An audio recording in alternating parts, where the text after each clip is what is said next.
The marketplace was silent when the Omega girl was dragged in chains before the crowd.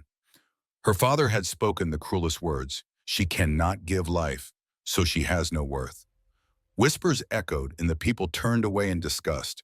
But then, through the silence, heavy footsteps approached. The Alpha King himself had come. Lyra's bare feet scraped against the rough cobblestones as the iron shackles bit into her wrists, each step a reminder of how far she had fallen. The morning sun cast long shadows across the central marketplace of Valdres, but its warmth couldn't penetrate the ice that had settled deep in her bones. Around her, the crowd pressed closer, their faces a blur of curiosity and revulsion. She kept her eyes fixed on the wooden platform ahead, refusing to meet their stares, refusing to let them see how their whispers cut deeper than any blade. "Look at her," someone hissed from the crowd. 20 summers old and still unmated. What alpha would want such a broken thing? "I heard she's barren," another voice added, the word falling like a stone into still water. Her own family cast her out, said she brought shame to their bloodline.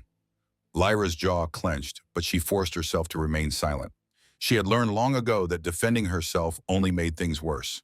The truth was a luxury she could no longer afford. And besides, who would believe her?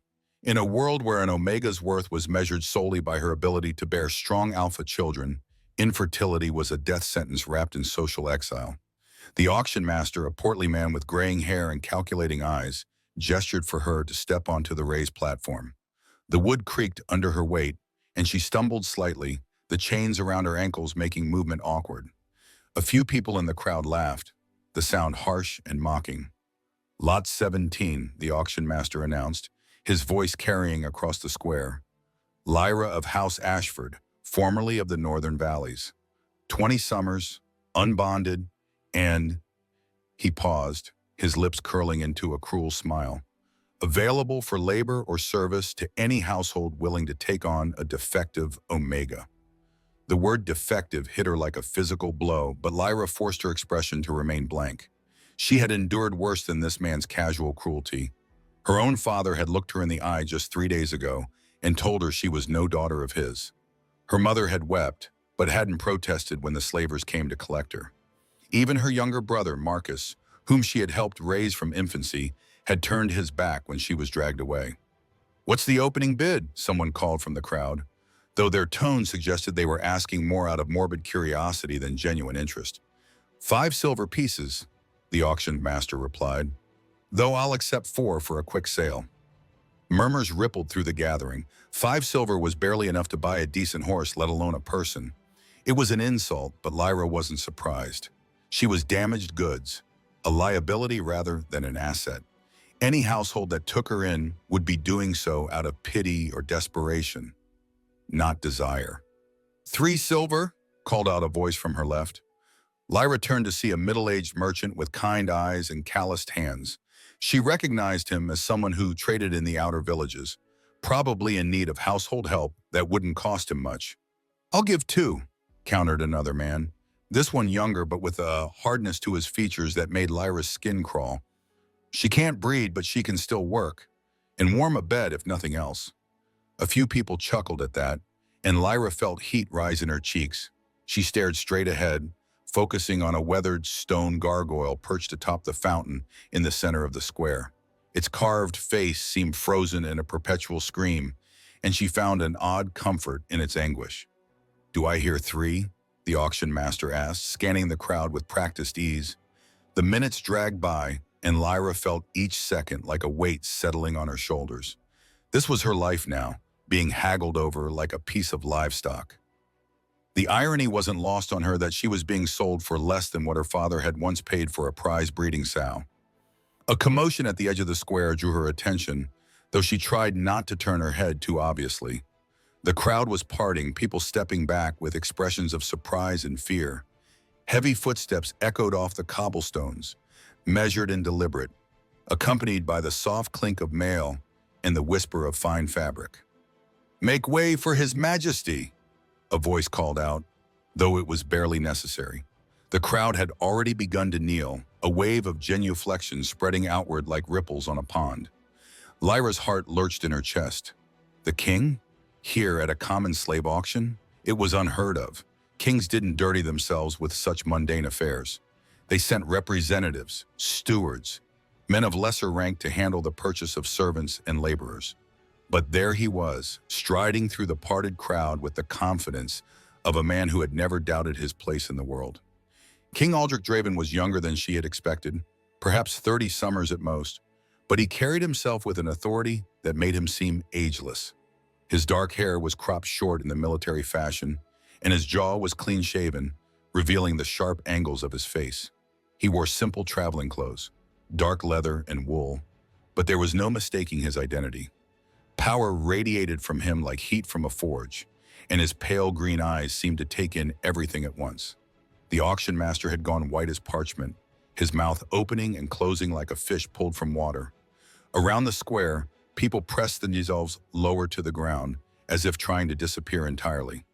Lyra found herself frozen, unsure whether she should kneel as well. The chains made movement difficult, and she was afraid of falling and making a spectacle of herself.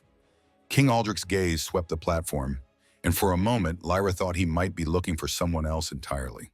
Perhaps there was another lot he was interested in, something valuable enough to warrant royal attention. But then his eyes found hers, and the world seemed to narrow to just that point of contact. His stare was intense, almost predatory, but there was something else there too. Something she couldn't quite identify. It wasn't the casual cruelty she had grown accustomed to, or the dismissive indifference of someone looking at damaged goods. It was curious, as if he were trying to solve a puzzle that only she held the pieces to. "Your Majesty," the auction master finally managed to stammer, bowing so low that Lyra was surprised he didn't topple over. "What an unexpected honor. How may this humble servant assist you?" The king's attention remained fixed on Lyra for another long moment before he finally looked at the trembling man. When he spoke, his voice was deep and measured, carrying easily across the silent square. "This lot," he said, nodding toward Lyra. "What is her situation?" The auction master blinked rapidly, as if trying to process the question. "Lot 17, Your Majesty? She is an unbonded Omega, cast out by her family for," he swallowed hard, "for her inability to bear children, my lord. We have her priced at 3 silver, though for Your Majesty I would be honored to—" "I didn't ask for the price," King Aldrich interrupted, his tone sharp enough to cut glass. "I asked for her situation." Of course, Your Majesty. Forgive me." The auction master was practically vibrating with nervousness now. Lyra of House Ashford, formerly of the Northern Valleys. 20 summers, tested barren by 3 separate healers, her family sold her into slavery rather than continue to bear the shame of her condition. Each word felt like another nail in Lyra's coffin, and she fought to keep her expression neutral. She had heard these facts recited before, but never in front of royalty, never with such clinical detachment. The king listened without expression, his pale eyes giving nothing away. "Tested by whom?" he asked quietly. The auction master fumbled with his papers. "Healer Thomas of the Northern Valleys, wise woman Marta of Greystone Village, and Meister Gregory of Riverhold, Your Majesty, all confirmed the same diagnosis." King Aldrich nodded slowly, as if filing this information away. Then, to Lyra's complete shock, he stepped closer to the platform. Up close, she could see the fine embroidery on his traveling cloak, the quality of his leather boots, the simple but elegant silver circlet that rested on his brow.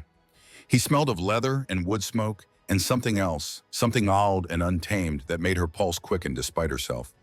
"Look at me," he commanded, his voice quiet but carrying an unmistakable note of authority. Lyra raised her eyes to meet his, and immediately regretted it. His gaze was like being caught in a trap, intense and inescapable. She felt exposed under that stare, as if he could see straight through to her soul and was cataloging every secret, every fear, every desperate hope she had tried so hard to bury. "Tell me," he said, never breaking eye contact, "do you believe what they say about you?"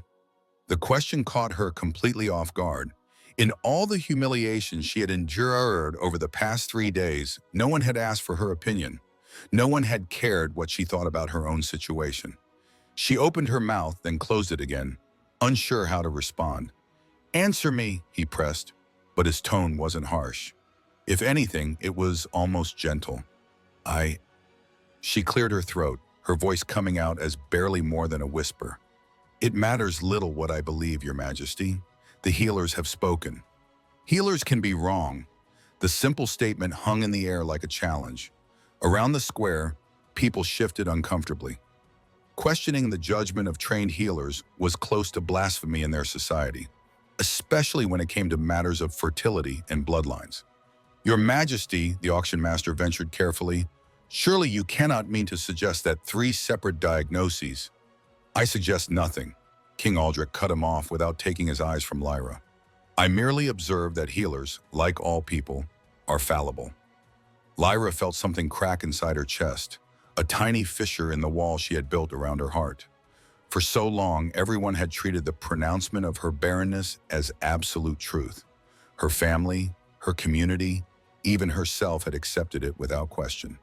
But here was the King of Valdris, suggesting that perhaps, just perhaps, they might all be wrong.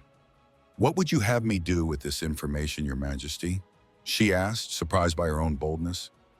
A ghost of a smile touched the corner of his mouth. Survive, he said simply. Then he turned to address the crowd, his voice carrying with the authority of absolute command. I claim this lot by right of crown privilege. A collective gasp rose from the gathered people. Crown privilege was an ancient law that allowed the monarch to claim any property or person offered for public sale, regardless of bidding. It was rarely used, and never for something so mundane as a single slave. The auction master looked like he might faint. Your Majesty, surely there has been some mistake. No mistake. King Aldrich pulled a leather purse from his belt and tossed it to the platform. It landed with a heavy clink that suggested far more than 5 silver pieces. That should cover any inconvenience. He gestured to one of his guards, a tall man with graying hair and scars across his knuckles. Captain Marcus, see that the chains are removed. The guard stepped forward with obvious reluctance. My lord, surely it would be wise to keep her restrained until... Did I stutter, Captain? The sharp rebuke silenced any further protests. Captain Marcus produced a key from his belt and knelt to unlock the shackles around Lyra's ankles. The metal fell away with a clatter that seemed unnaturally loud in the hushed square. When he moved to her wrists, Lyra couldn't help but flex her fingers as the circulation returned. The skin was raw and angry where the iron had rubbed, but she felt lighter than she had in days. Can you walk? King Aldrich asked. Lyra tested her weight on her feet, wincing slightly as feeling returned to her toes. Yes, Your Majesty. Good. Then come. He turned and began walking away, clearly expecting her to follow. Lyra hesitated for just a moment, looking back at the crowd of stunned faces, at the auction master still clutching the king's purse like it might disappear at any moment. Then she took a deep breath and stepped down from the platform.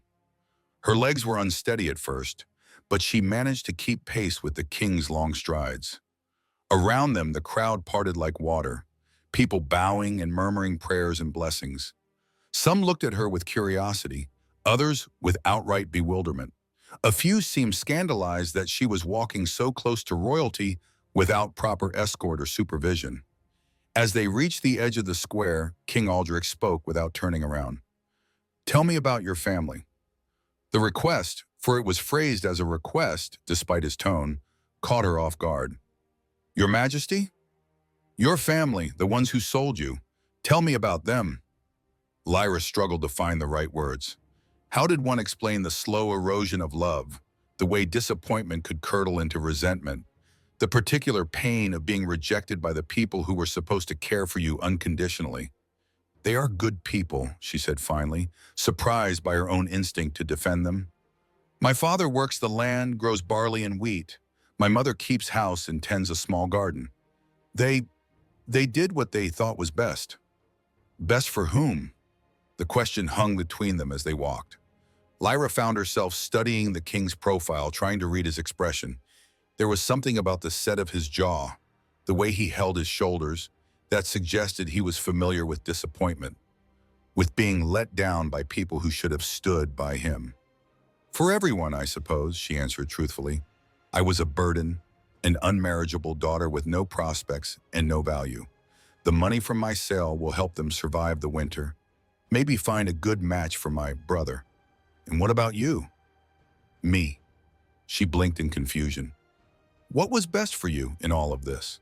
It was such a simple question, but it struck her like a lightning bolt. In all the discussions about her future, all the worried conversations and practical plans, no one had ever asked what might be best for her. She had been a problem to be solved, not a person with her own needs and desires. I don't know, she admitted quietly. They had reached a side street now, away from the main thoroughfare and the curious eyes of the crowd. King Aldrich stopped walking and turned to face her fully.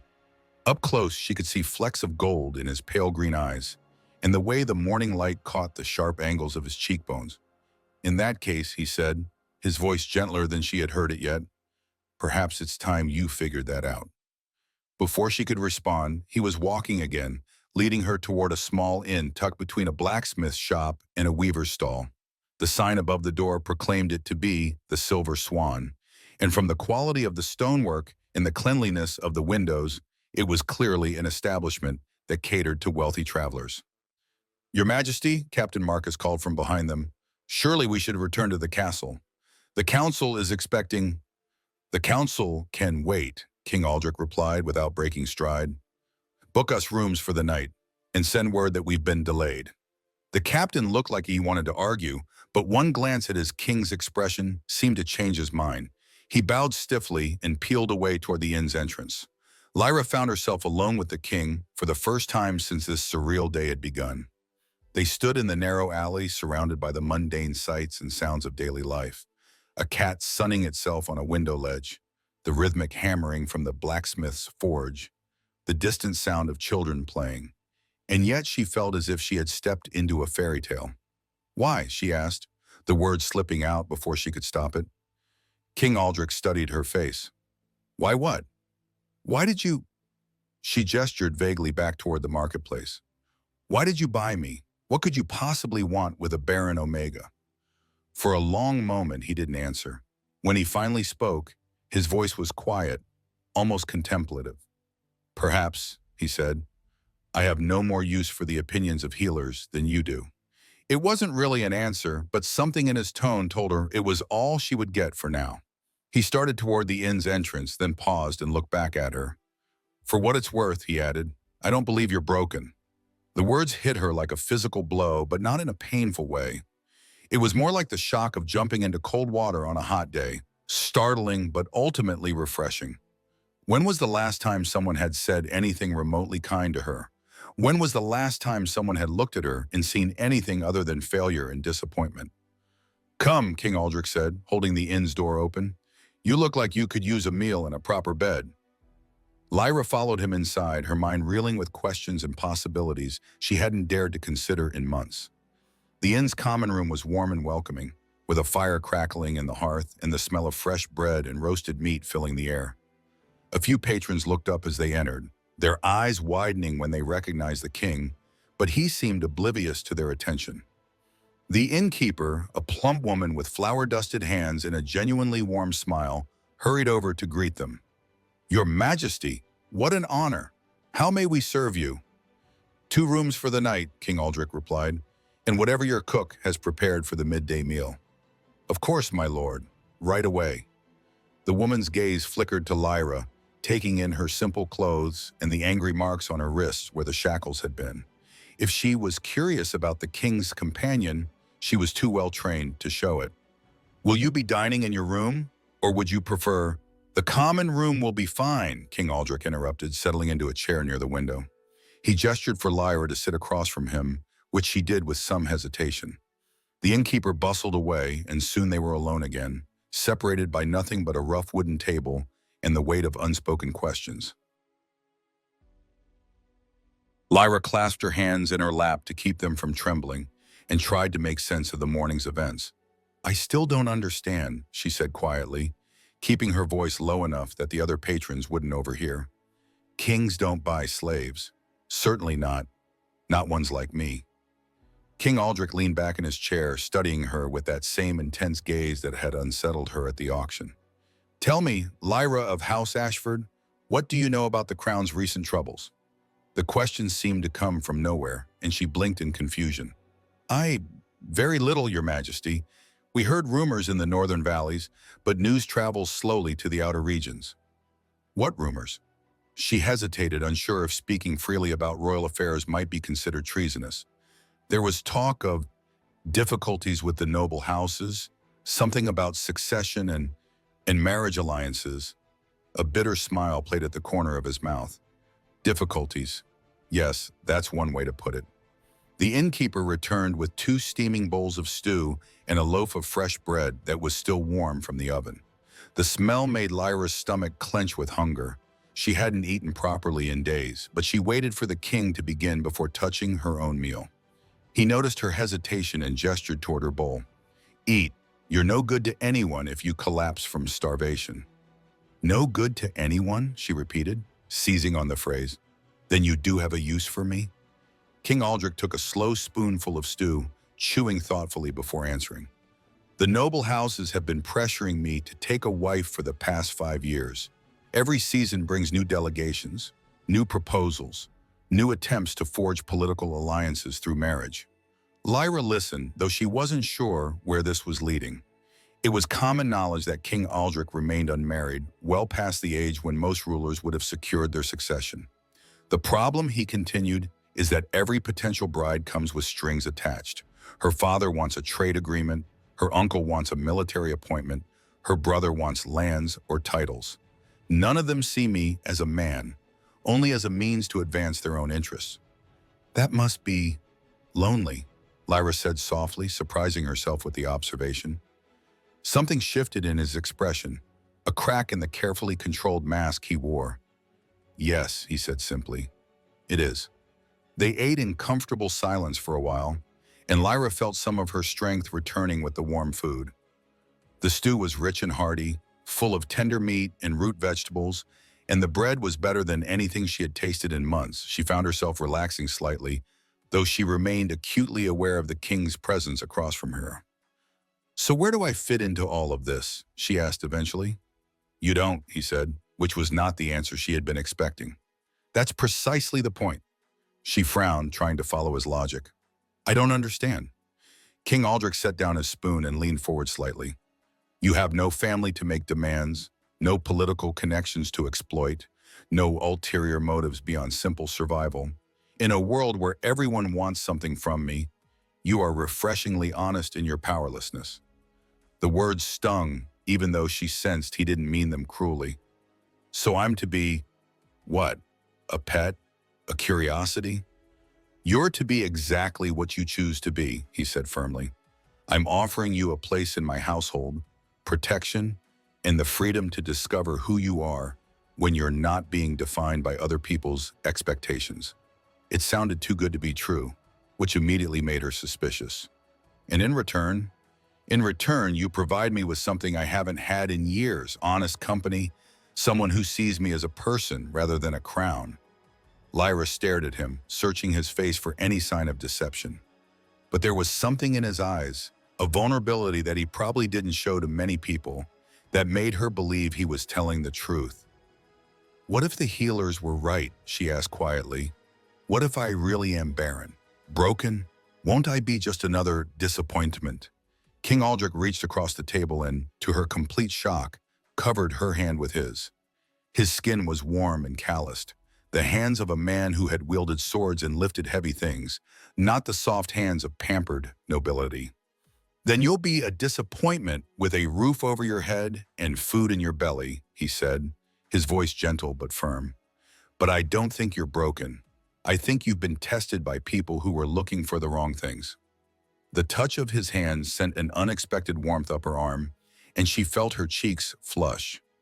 It had been so long since anyone had touched her with kindness, so long since anyone had looked at her with anything other than pity or disgust. She found herself fighting back tears, overwhelmed by this sudden reversal of fortune.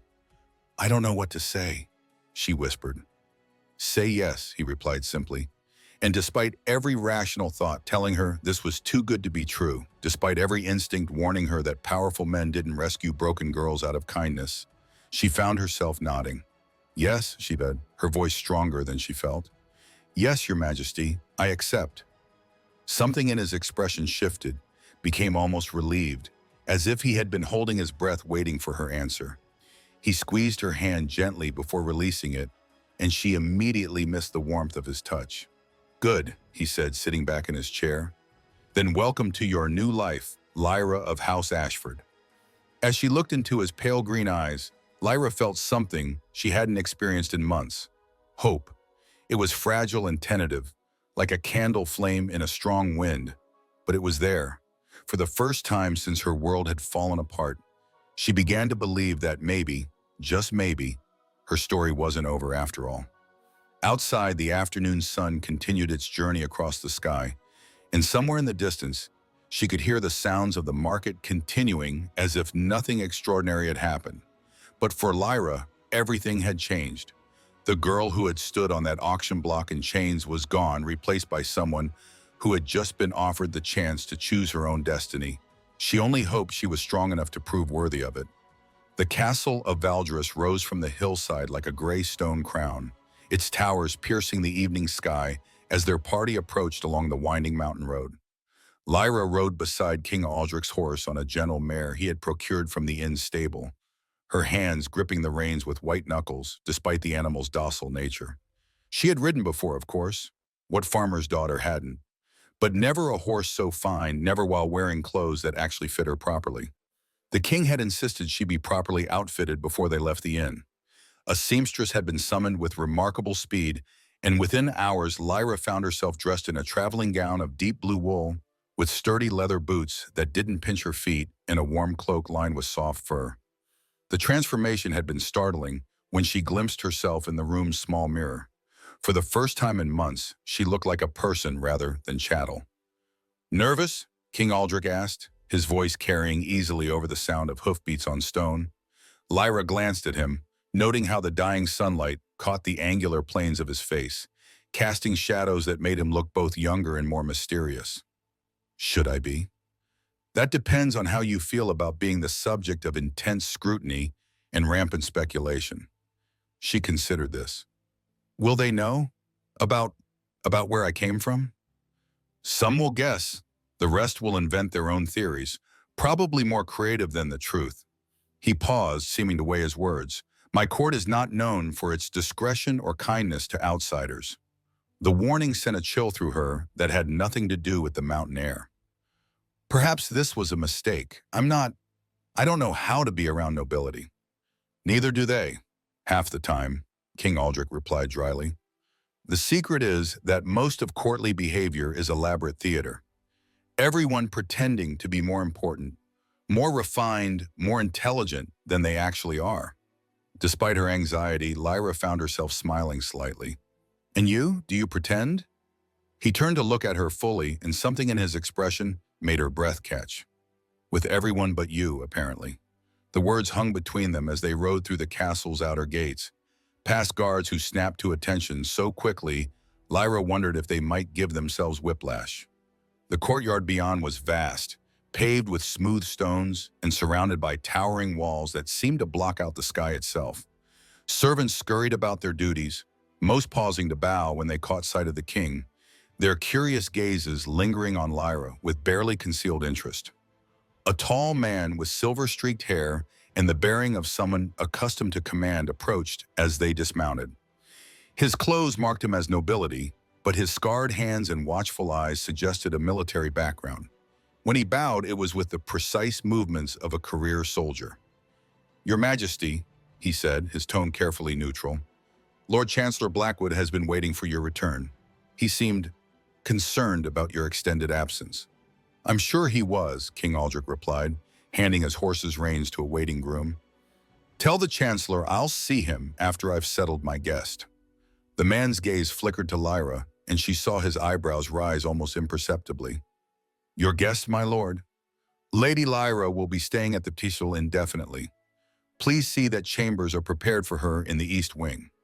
Lady Lyra, she had never held a title before, had never been anything more than a farmer's daughter. The casual way he bestowed it upon her made something warm unfurl in her chest, though she tried not to read too much into the gesture. "Of course, Your Majesty. Shall I inform the household staff?" "Use your discretion, Sir Marcus. but make it clear that Lady Lyra is under my personal protection."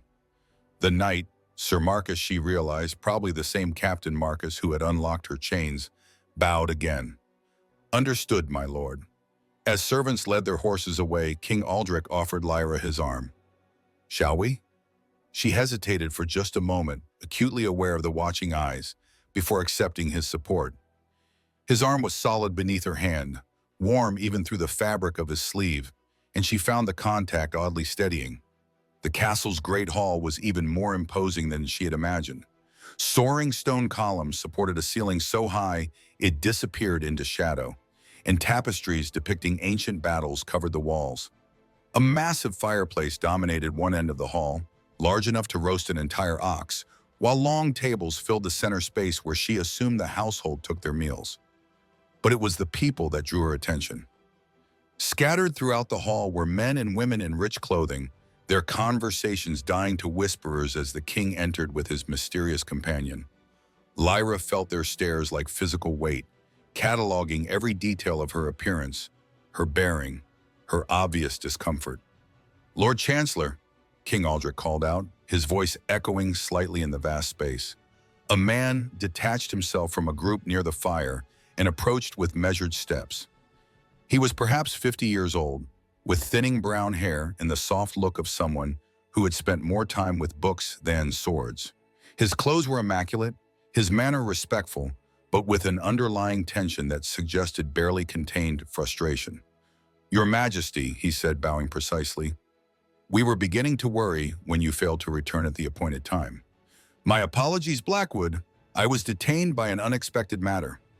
King Aldrich's tone was pleasant but carried a note of warning. "Allow me to present Lady Lyra. She will be joining our household." Lord Chancellor Blackwood's eyes fixed on Lyra with the intensity of a hawk spotting prey. She felt him taking in every detail, her simple origins despite the fine clothes, her nervousness, the protective way the king stood beside her. When he bowed to her, it was with the minimum courtesy required by protocol. "Lady Lyra," he said smoothly. "How unexpected. May I ask how you came to His Majesty's attention?" It was a seemingly innocent question, but Lyra sensed the trap hidden within it. Answer too honestly, and she would expose herself to ridicule and speculation. Lie, and she would start her new life built on deception. Before she could respond, King Aldrich spoke. "Lady Lyra caught my interest during my travels. I found her situation compelling." "I see." The Chancellor's tone suggested he saw nothing of the sort. "And what brings you to court, my lady?" "His Majesty's kindness," Lyra replied carefully, proud that her voice remained steady. "I am grateful for his hospitality." "Indeed." Blackwood's smile didn't reach his eyes. "Your Majesty, perhaps we might speak privately. There are several matters requiring your immediate attention." "Later," King Aldrich said dismissively. "I wish to see Lady Lyra settled first." The rebuff was gentle but unmistakable, and Lyra saw a flush of color rise in the Chancellor's cheeks. Around them, the whispered conversations had grown more animated, and she caught fragments of speculation from the courtiers. "Never seen her before. Where did she come from? Rather plain, don't you think? Wonder what she did to catch his eye." Each whisper felt like a small cut, but Lyra kept her expression neutral. This was the price of the king's protection, she realized. She would be a curiosity, a puzzle for the court to solve, probably for months to come. "Come," King Aldrich murmured, his hand finding the small of her back in a gesture that was probably meant to be reassuring but only served to fuel more speculation. "Let me show you to your chambers." They climbed a wide stone stairs, their footsteps echoing off the walls despite the thick carpet runners. Lyra tried to memorize the road, past a portrait of a stern-faced king, around a corner decorated with crossed swords, up another flight of stairs. But the castle was vast and confusing, and she suspected she would be lost within hours. The east wing was quieter than the main hall, with fewer servants and a sense of being removed from the castle's daily bustle. King Aldrich stopped before a heavy oak door and pushed it open, gesturing for her to enter. The chamber beyond was larger than her family's entire cottage had been. A massive four-poster bed dominated one wall, its hangings made of rich burgundy velvet. A writing desk sat beneath tall windows that offered a view of the mountains beyond, while a comfortable seating area was arranged around a smaller fireplace. Tapestries softened the stone walls, and thick carpets covered the floor. "This is mine," Lyra breathed, unable to hide her amazement. "For as long as you wish it," King Aldrich confirmed. He moved to light the fire, the flames casting dancing shadows across his face. "There's a wardrobe there that should have everything you need, and a bell pull by the bed if you require anything from the servants." She walked slowly around the room, touching the fine fabrics, running her fingers along the polished wood of the writing desk. It was luxury beyond anything she had ever imagined, and the reality of her changed circumstances hit her like a physical blow. "I don't understand any of this," she said quietly, sinking into one of the chairs by the fire. "Yesterday I was being sold like livestock, and today I'm living in a castle being called lady by people who would have spat on me a week ago. None of it makes sense." King Aldrich settled into the chair across from her, and in the firelight he looked younger somehow, less like a king and more like a man carrying too much weight on his shoulders. "Life rarely makes sense," he said.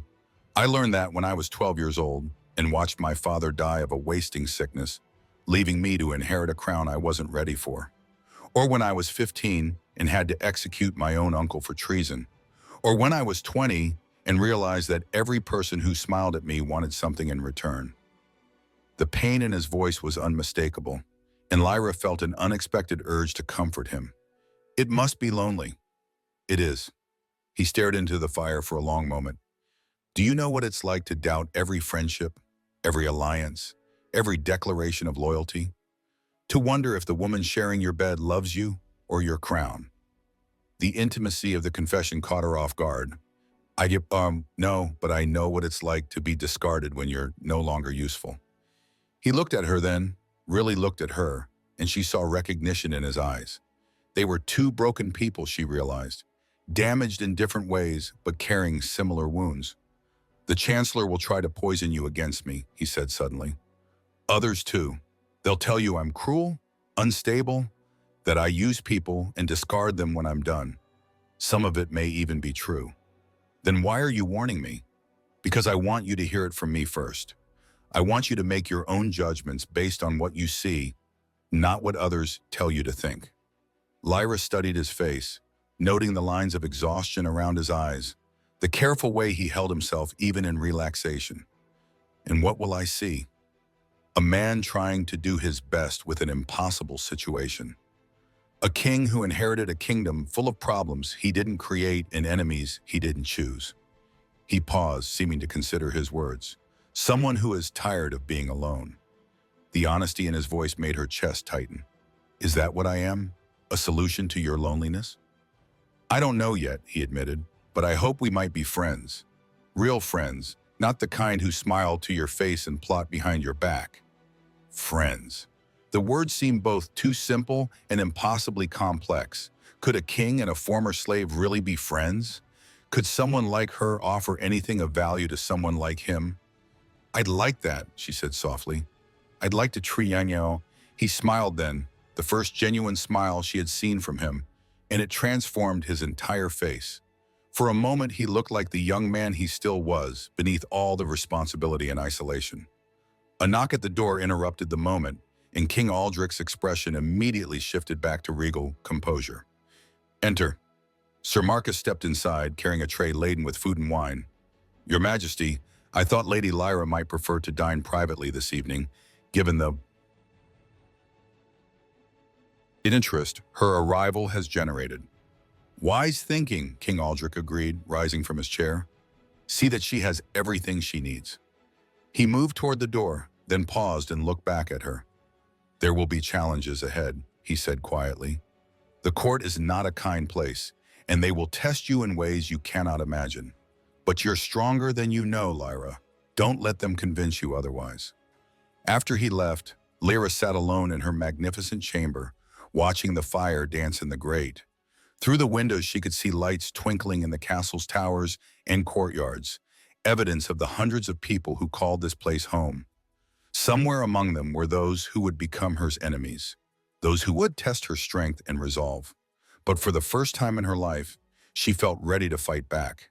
She had nothing left to lose, after all, and perhaps that would make her more dangerous than any of them realized.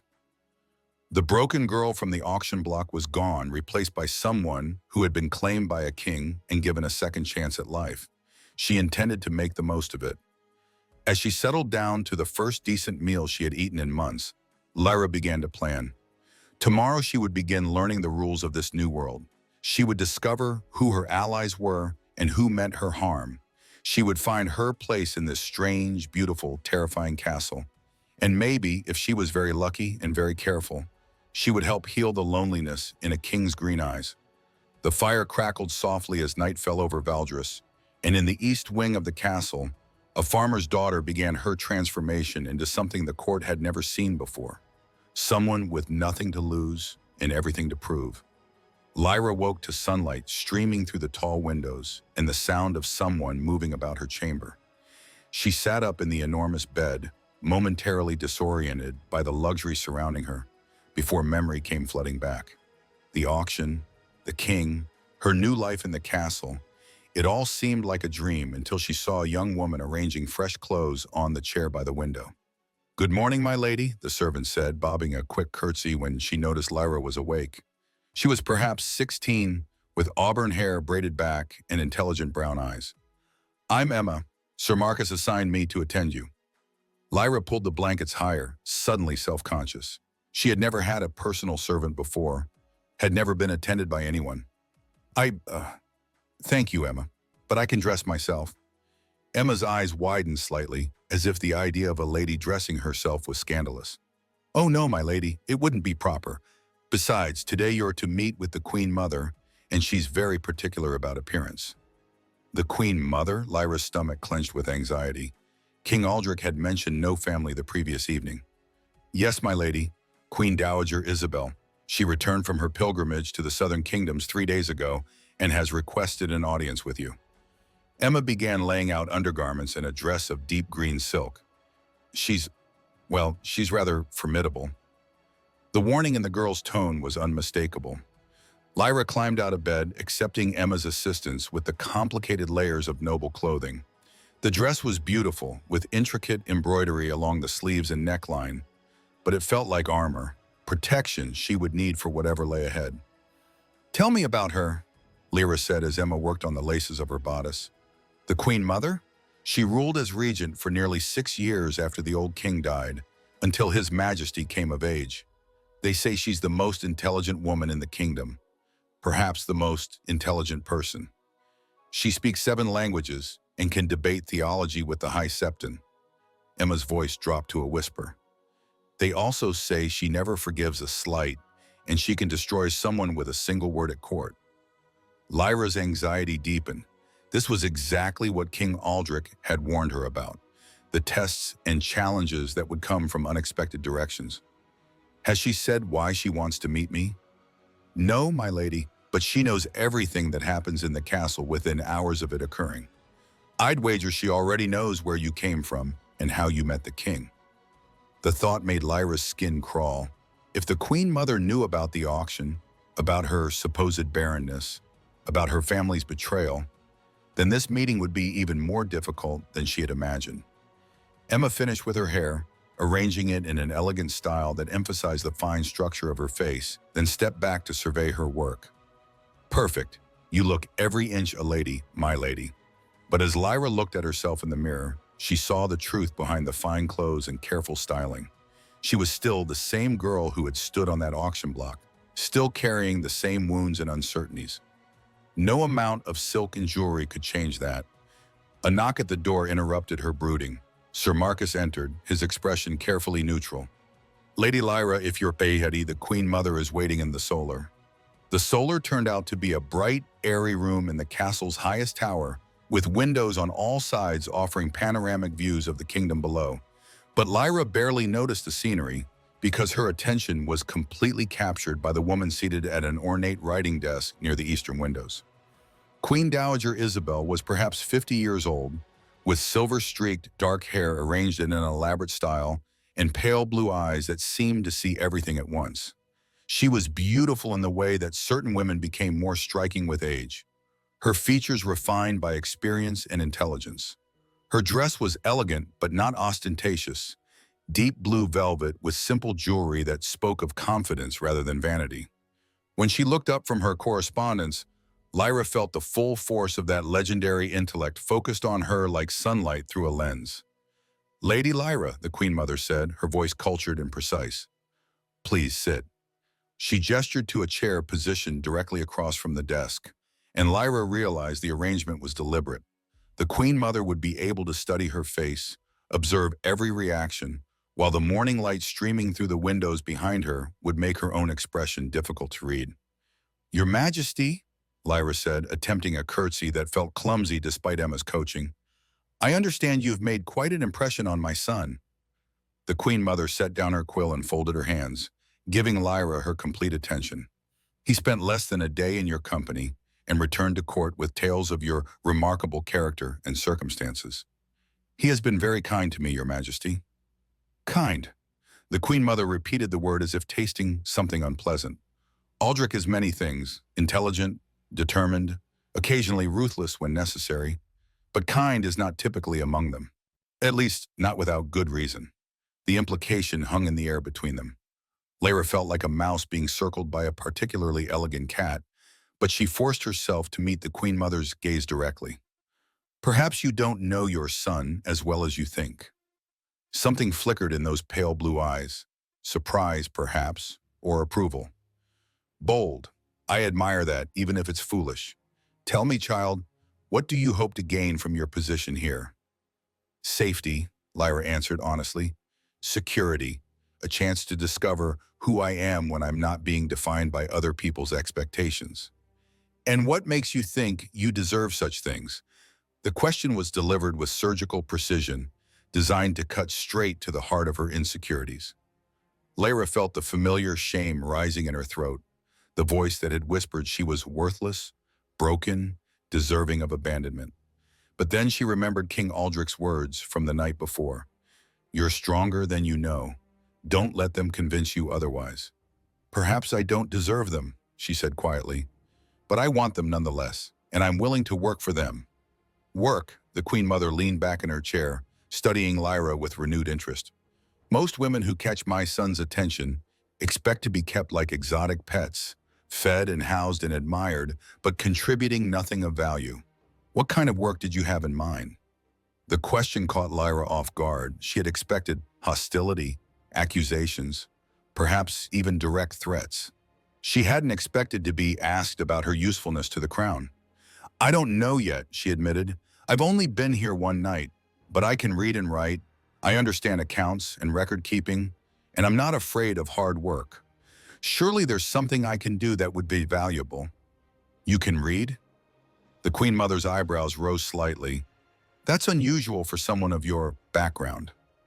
"My mother taught me. She said knowledge was the one thing that could never be taken away from you." Lyra paused, then added quietly, "She was wrong about that too." For the first time since the conversation began, the Queen Mother's expression softened slightly. "Your family cast you out." It wasn't a question, and Lyra saw no point in denying it. "Yes." "Because of your supposed infertility." "Yes." The Queen Mother was quiet for a long moment, her gaze focused on something beyond the windows. When she spoke again, her voice carried an unexpected note of understanding. "I was 14 when I married Aldrich's father. The court physicians examined me like a broodmare, declared me suitable for breeding, and within a year I was pregnant with my first child. I lost that baby in the 4th month, in the next one, in the one after that. For 3 years, the kingdom waited for an heir while I endured examination after examination, treatment after treatment, whispers about my failure as a woman and a queen." Lyra stared at her, shocked by the unexpected intimacy of the revelation. "The physicians told me I was cursed, that my womb was cold and unwelcoming to life. The priest said it was punishment for some unknown sin. My husband began to discuss the possibility of setting me aside for a more fertile wife." The Queen Mother's voice was steady, but Lyra could hear the old pain beneath the composed surface. "And then, when I had given up all hope, Aldrich came. One healthy son against all expectations and predictions." The physicians were wrong, Lyra breathed, spectacularly wrong, as they have been in countless women throughout history. The Queen Mother fixed Lyra with that penetrating stare again. Tell me, child, have you ever bled? The intimate question made Lyra flush, but she answered honestly. Yes, Your Majesty, regularly until recently. But not since your family cast you out? No, but I assumed it was from the stress, the poor food, a reasonable assumption, and one that suggests your body is functioning normally, despite what these rural healers may have told you. The Queen Mother stood and moved to the window, her hands clasped behind her back. I've made a study of such matters over the years. The human body is remarkably complex, and our understanding of reproduction is still primitive at best. What we do know is that stress, poor nutrition, and emotional trauma can all disrupt a woman's natural cycles. Hope fluttered in Lyra's chest like a caged bird, but she tried not to let it show. You think the healers might have been mistaken? I think healers are often mistaken, particularly when they're examining a young woman under extreme duress. Fear and desperation are not conducive to accurate diagnosis. The Queen Mother turned back to her, and her expression was surprisingly gentle. But that's not why I'm telling you this. Then why? Because I want you to understand that your worth, to my son, to this kingdom, to yourself, has nothing to do with your ability to bear children. Aldrich doesn't need you to be fertile, child. He needs you to be real. The words hit Lyra with the force of revelation. In all her anguish over her supposed barrenness, in all her family's disappointment and society's rejection, no one had ever suggested that her value might lie elsewhere. I don't understand. The Queen Mother returned to her seat, but her posture was less formal now, more like a woman speaking to another woman than a queen addressing a subject. My son has been surrounded by lies and manipulation since the day he took the crown. Every smile is calculated, every gesture designed to win favor or influence. He's isolated by his position, suspicious of every friendship, lonely in ways that would destroy a weaker man. She paused, choosing her words carefully. Yesterday, he came home with light in his eyes for the first time in months, not because he had found a potential wife or alliance, but because he had found someone who spoke to him honestly, someone who saw him as a man rather than a crown. He told you this? He didn't need to. I've been watching him carry the weight of kingship for years. I know what it looks like when that burden becomes a little lighter. Lyra felt tears pricking at her eyes, overwhelmed by the unexpected understanding and acceptance. I don't know if I'm what he needs. I don't know if I'm strong enough for this life. Strength isn't something you are born with, child. It's something you develop through surviving the unsurvivable. The Queen Mother's voice was firm but kind. You've already proven yourself stronger than you know simply by enduring what you have and emerging with your compassion intact. What do you want from me? I want you to be his friend, his real friend, not another courtier seeking advancement. I want you to challenge him when he needs challenging, support him when he needs support, and remind him that he's more than just a king when the weight of the crown becomes too much to bear. It was a monumental responsibility, and Lyra felt the weight of it settling on her shoulders. And in return, I'll protect you from those who would see you destroyed simply for daring to matter to him. I'll give you the tools you need to navigate court politics, the education required to hold your own among the nobility, and the authority to speak for the crown when necessary. The offer was staggering in its generosity, but Lyra sensed there was more to it. What aren't you telling me? The Queen Mother smiled, and for a moment she looked remarkably like her son. Clever girl, you're right, there is something else. The noble houses have been pressuring Aldrich to marry for years, and that pressure is about to intensify dramatically. Lord Blackwood has been negotiating with several potential brides, and there will be formal presentations beginning next month. Lyra's stomach dropped. He's going to choose a wife? He's going to be forced to consider it seriously, yes. The kingdom needs stability, and a royal marriage would provide that, but the Queen Mother leaned forward, her voice dropping to a conspiratorial whisper. If he were to develop genuine feelings for someone, if he were to find love in an unexpected place, it would become much more difficult for the council to pressure him into a political alliance. The implication was clear, and it took Lyra's breath away. You want me to. I want you to be yourself, be his friend, be honest with him. Let whatever develops between you unfold naturally. If that leads to something deeper, then perhaps my son will finally have a chance at the happiness he deserves. It was a dangerous game, Lyra realized. To position herself as a potential rival to noble brides, to give the court reason to see her as a threat rather than a curiosity, but it was also an opportunity she had never dared dream of. What if I fail? Then you fail honestly, which is more than can be said for most people in this castle. The Queen Mother stood, signaling the end of their interview. But I don't think you will. There's steel in you, child. I can see it in your eyes.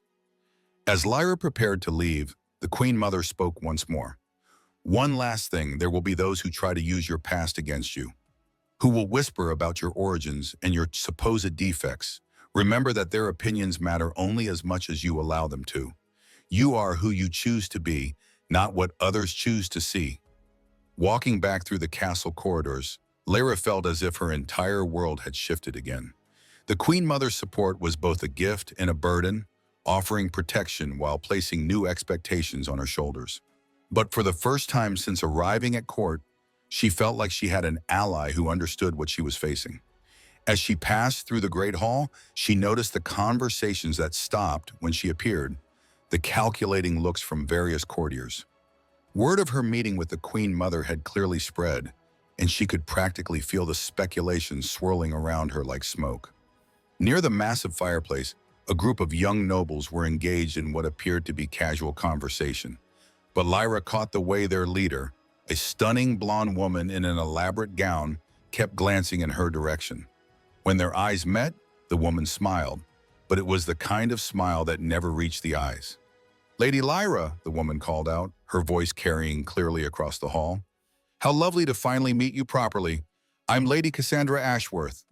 The name meant nothing to Lyra, but the way the other courtiers deferred to this woman suggested she held significant influence. Lyra approached cautiously, acutely aware that she was walking into another test. "Lady Cassandra," she replied with what she hoped was appropriate formality. "We were just discussing the upcoming Harvest Festival. Such an important event for the kingdom, don't you think? Of course, you probably haven't experienced such celebrations before." The comment was delivered with apparent innocence, but Lyra heard the barb hidden within it. "No," she admitted, refusing to be ashamed of her background, "but I imagine it's quite meaningful for those whose lives depend on the harvest." Lady Cassandra's smile faltered slightly at the subtle reminder that the nobility's comfort depended on the labor of common folk. "How practical of you to think of it that way. I suppose growing up on a farm gives one a different perspective." The words were clearly meant to embarrass her, to mark her as an outsider who didn't belong in refined company. But instead of shame, Lyra felt a spark of anger. These people lived in luxury built on the backs of farmers and laborers, yet they looked down on the very people who made their lifestyle possible. "It does," she said evenly. "It teaches you the value of honest work and the importance of not taking food for granted." I imagine that's a lesson many here could benefit from learning. The insult was delicately delivered but unmistakable, and Lyra saw several of the younger courtiers struggle to hide their surprise. Lady Cassandra's cheeks flushed with color, but her smile never wavered. "How refreshing to meet someone so direct. I do hope you'll find court life agreeable, despite its many complexities." "I'm sure I will," Lyra replied smoothly. "After all, how difficult can it be to navigate a world where people say what they mean?" The irony wasn't lost on anyone present, and Lyra saw more than one person struggling not to smirk. Lady Cassandra's composure cracked slightly, revealing a flash of genuine hostility. "Indeed, though I suppose some complexities require a certain breeding to fully appreciate." It was a direct attack on her common origins, and Lyra felt the familiar shame trying to rise in her throat. But then she remembered the Queen Mother's words, King Aldrich's faith in her, and her own resolve to prove herself worthy of this chance. "You're absolutely right," she said with apparent agreement. "Good breeding is essential. It teaches you to treat others with courtesy regardless of their station, to value character over circumstance, and to recognize that true nobility comes from one's actions, not one's bloodline. The silence that followed was deafening. Lady Cassandra's face had gone white with fury, and several of the other courtiers were staring at Lyra with expressions ranging from shock to admiration. In just a few sentences, she had managed to turn the attack back on her attacker, while highlighting the shallow cruelty of judging people by their birth. "If you'll excuse me," Lyra continued pleasantly, "I promised to meet with the castle's steward and about reviewing the household accounts. It seems my practical background might actually be useful for something." She walked away before Lady Cassandra could respond, her heart pounding with a mixture of terror and exhilaration. She had just made her first real enemy at court, but she had also proven, to herself and to anyone watching, that she wouldn't be easily intimidated or dismissed. As she climbed the stairs toward the administrative wing of the castle, Lyra reflected on how much had changed in just 2 days. The girl who had stood on that auction block would never have had the courage to stand up to someone like Lady Cassandra. But that girl was gone, replaced by someone who was finally beginning to understand her own worth. She still had much to learn about navigating court politics, still had to prove herself worthy of the king's faith and the Queen Mother's support. But for the first time since her world had fallen apart, Lyra felt like she was exactly where she was supposed to be. The battle for her place in this world was just beginning, but she was no longer afraid to fight. The battle for her place in this world was just beginning, but she was no longer afraid to fight. 3 weeks had passed since Lyra's confrontation with Lady Cassandra, and the castle's rhythm had begun to feel familiar beneath her feet. She had found her purpose in the administrative halls, working alongside Master Edwin, the castle's elderly steward, reviewing accounts and managing the complex logistics that kept a royal household functioning. Her practical experience and sharp mind for numbers had proven invaluable, and she had already identified several areas where efficiency could be improved and costs reduced.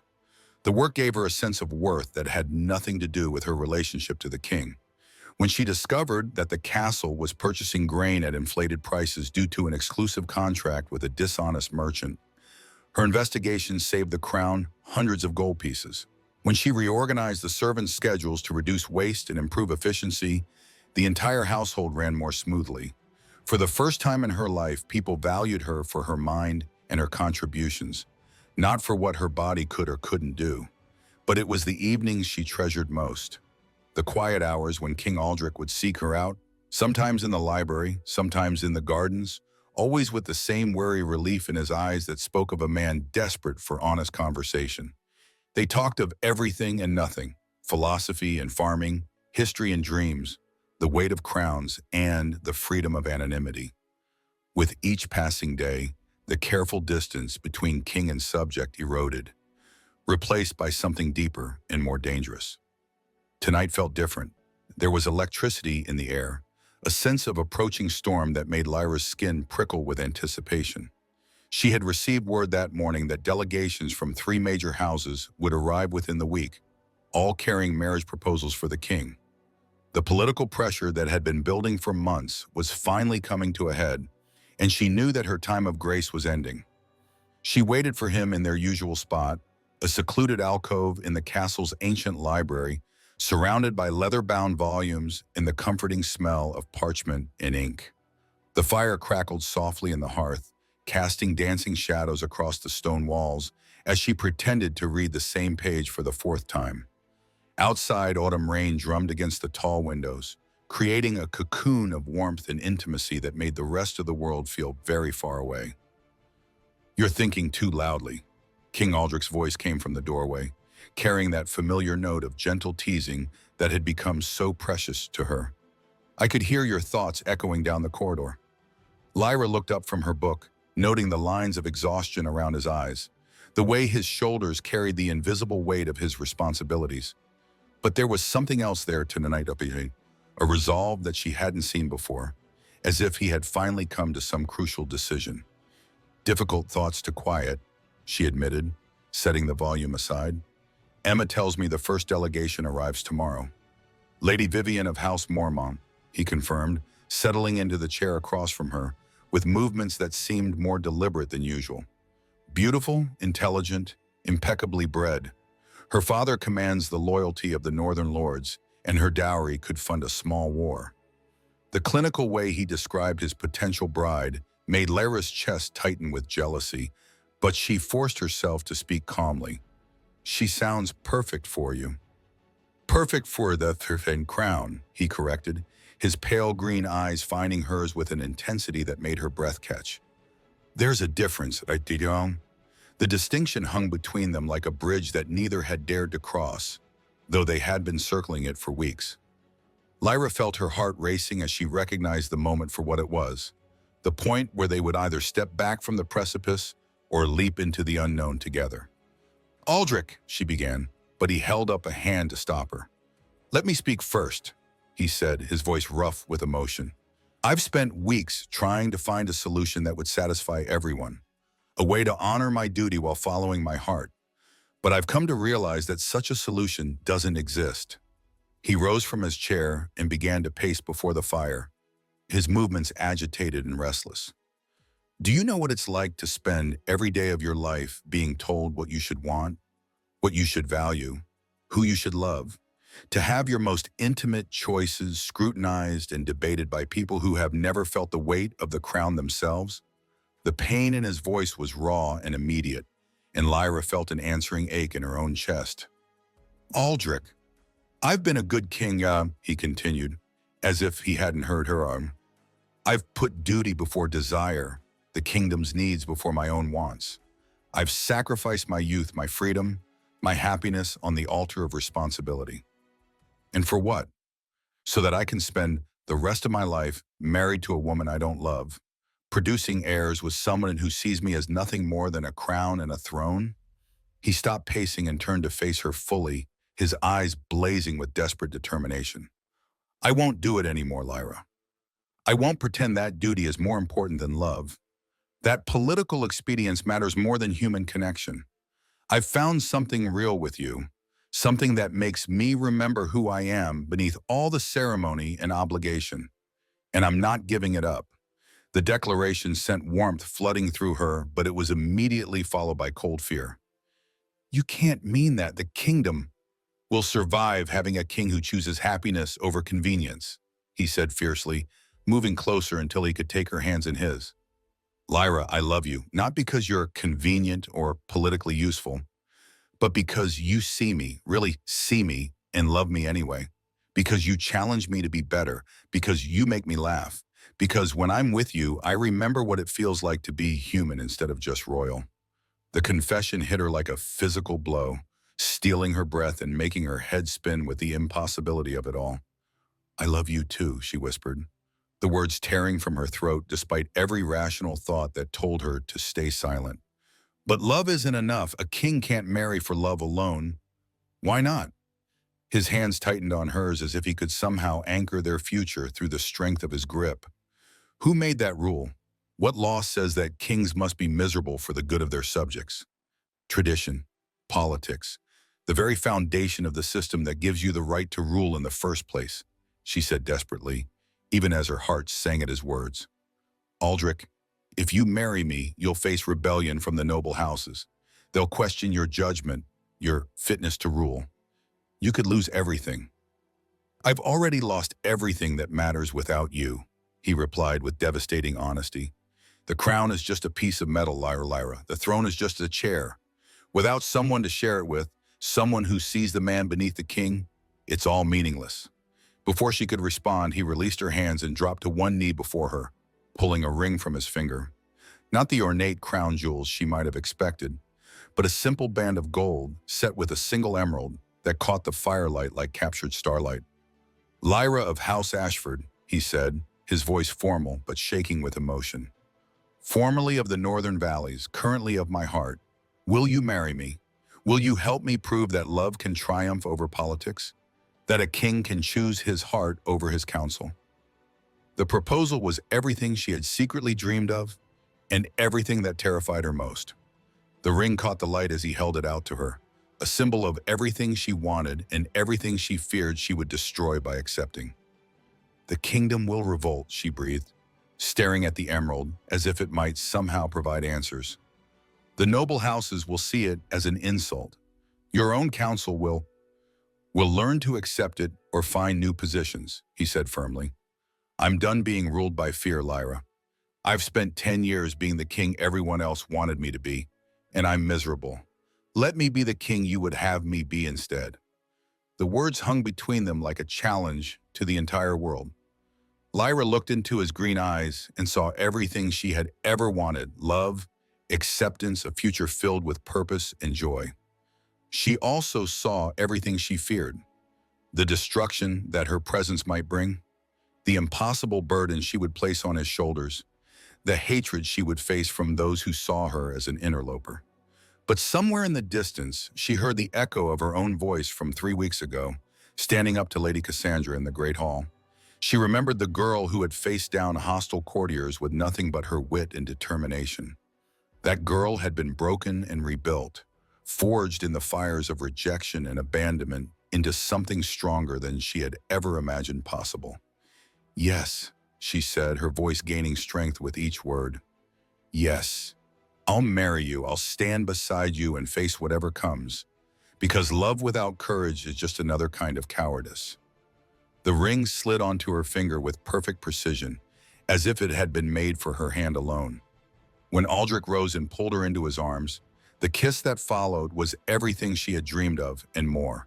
Tender and fierce, desperate and reverent all at once. She melted into his embrace, her hands fisting in the fabric of his shirt, pulling him closer as if she could somehow merge their bodies and souls into one being that could never be separated. When they finally broke apart, both breathing heavily, Aldrich rested his forehead against hers. No regrets? Thousands, she admitted with a shaky laugh. But I'll face them all if it means I get to face them with you. They might have stayed like that forever, lost in their own private world, but reality intruded in the form of urgent voices echoing from the corridor outside. Aldrich stepped back reluctantly, his expression shifting to the controlled mask of kingship, but his hand found hers and squeezed gently. Sir Marcus appeared in the doorway, his face grave with the particular urgency that meant political crisis. Your Majesty, forgive the intrusion, but Lord Blackwood requests an immediate audience. He says it cannot wait until morning. At this hour? Aldrich's voice carried a note of irritation, but Lyra heard the underlying tension. They both knew what this was about. He claims to have received urgent communications that require your immediate attention, my lord. With obvious reluctance, Aldrich released Lyra's hand. Tell the Chancellor I'll see him in my study in 10 minutes. And Marcus, have my personal guard ready, but keep them discreet. After the knight departed, Aldrich turned back to Lyra, his expression softening into something vulnerable and fierce. Whatever comes next, he murmured, cupping her face in his hands. Remember that you are my choice, my only choice. Nothing they say or do will change that. The promise was both comforting and terrifying.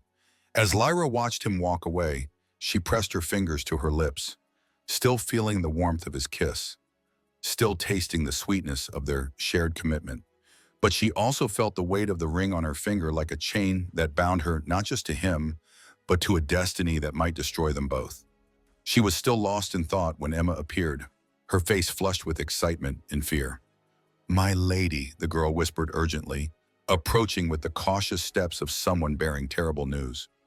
I was serving wine in the Chancellor's study when a messenger arrived. Lord Ashworth is less than a day's ride from the castle, and he's bringing more than just his daughter. Lyra's blood turned to ice. What do you mean? 100 mounted knights, my lady, war horses, siege equipment, enough men to take the castle if they chose to Trebimoy, and the messenger said, Lord Ashworth claims the king promised him a marriage alliance months ago. He's coming to collect on that promise. The implications crashed over Lyra like a wave.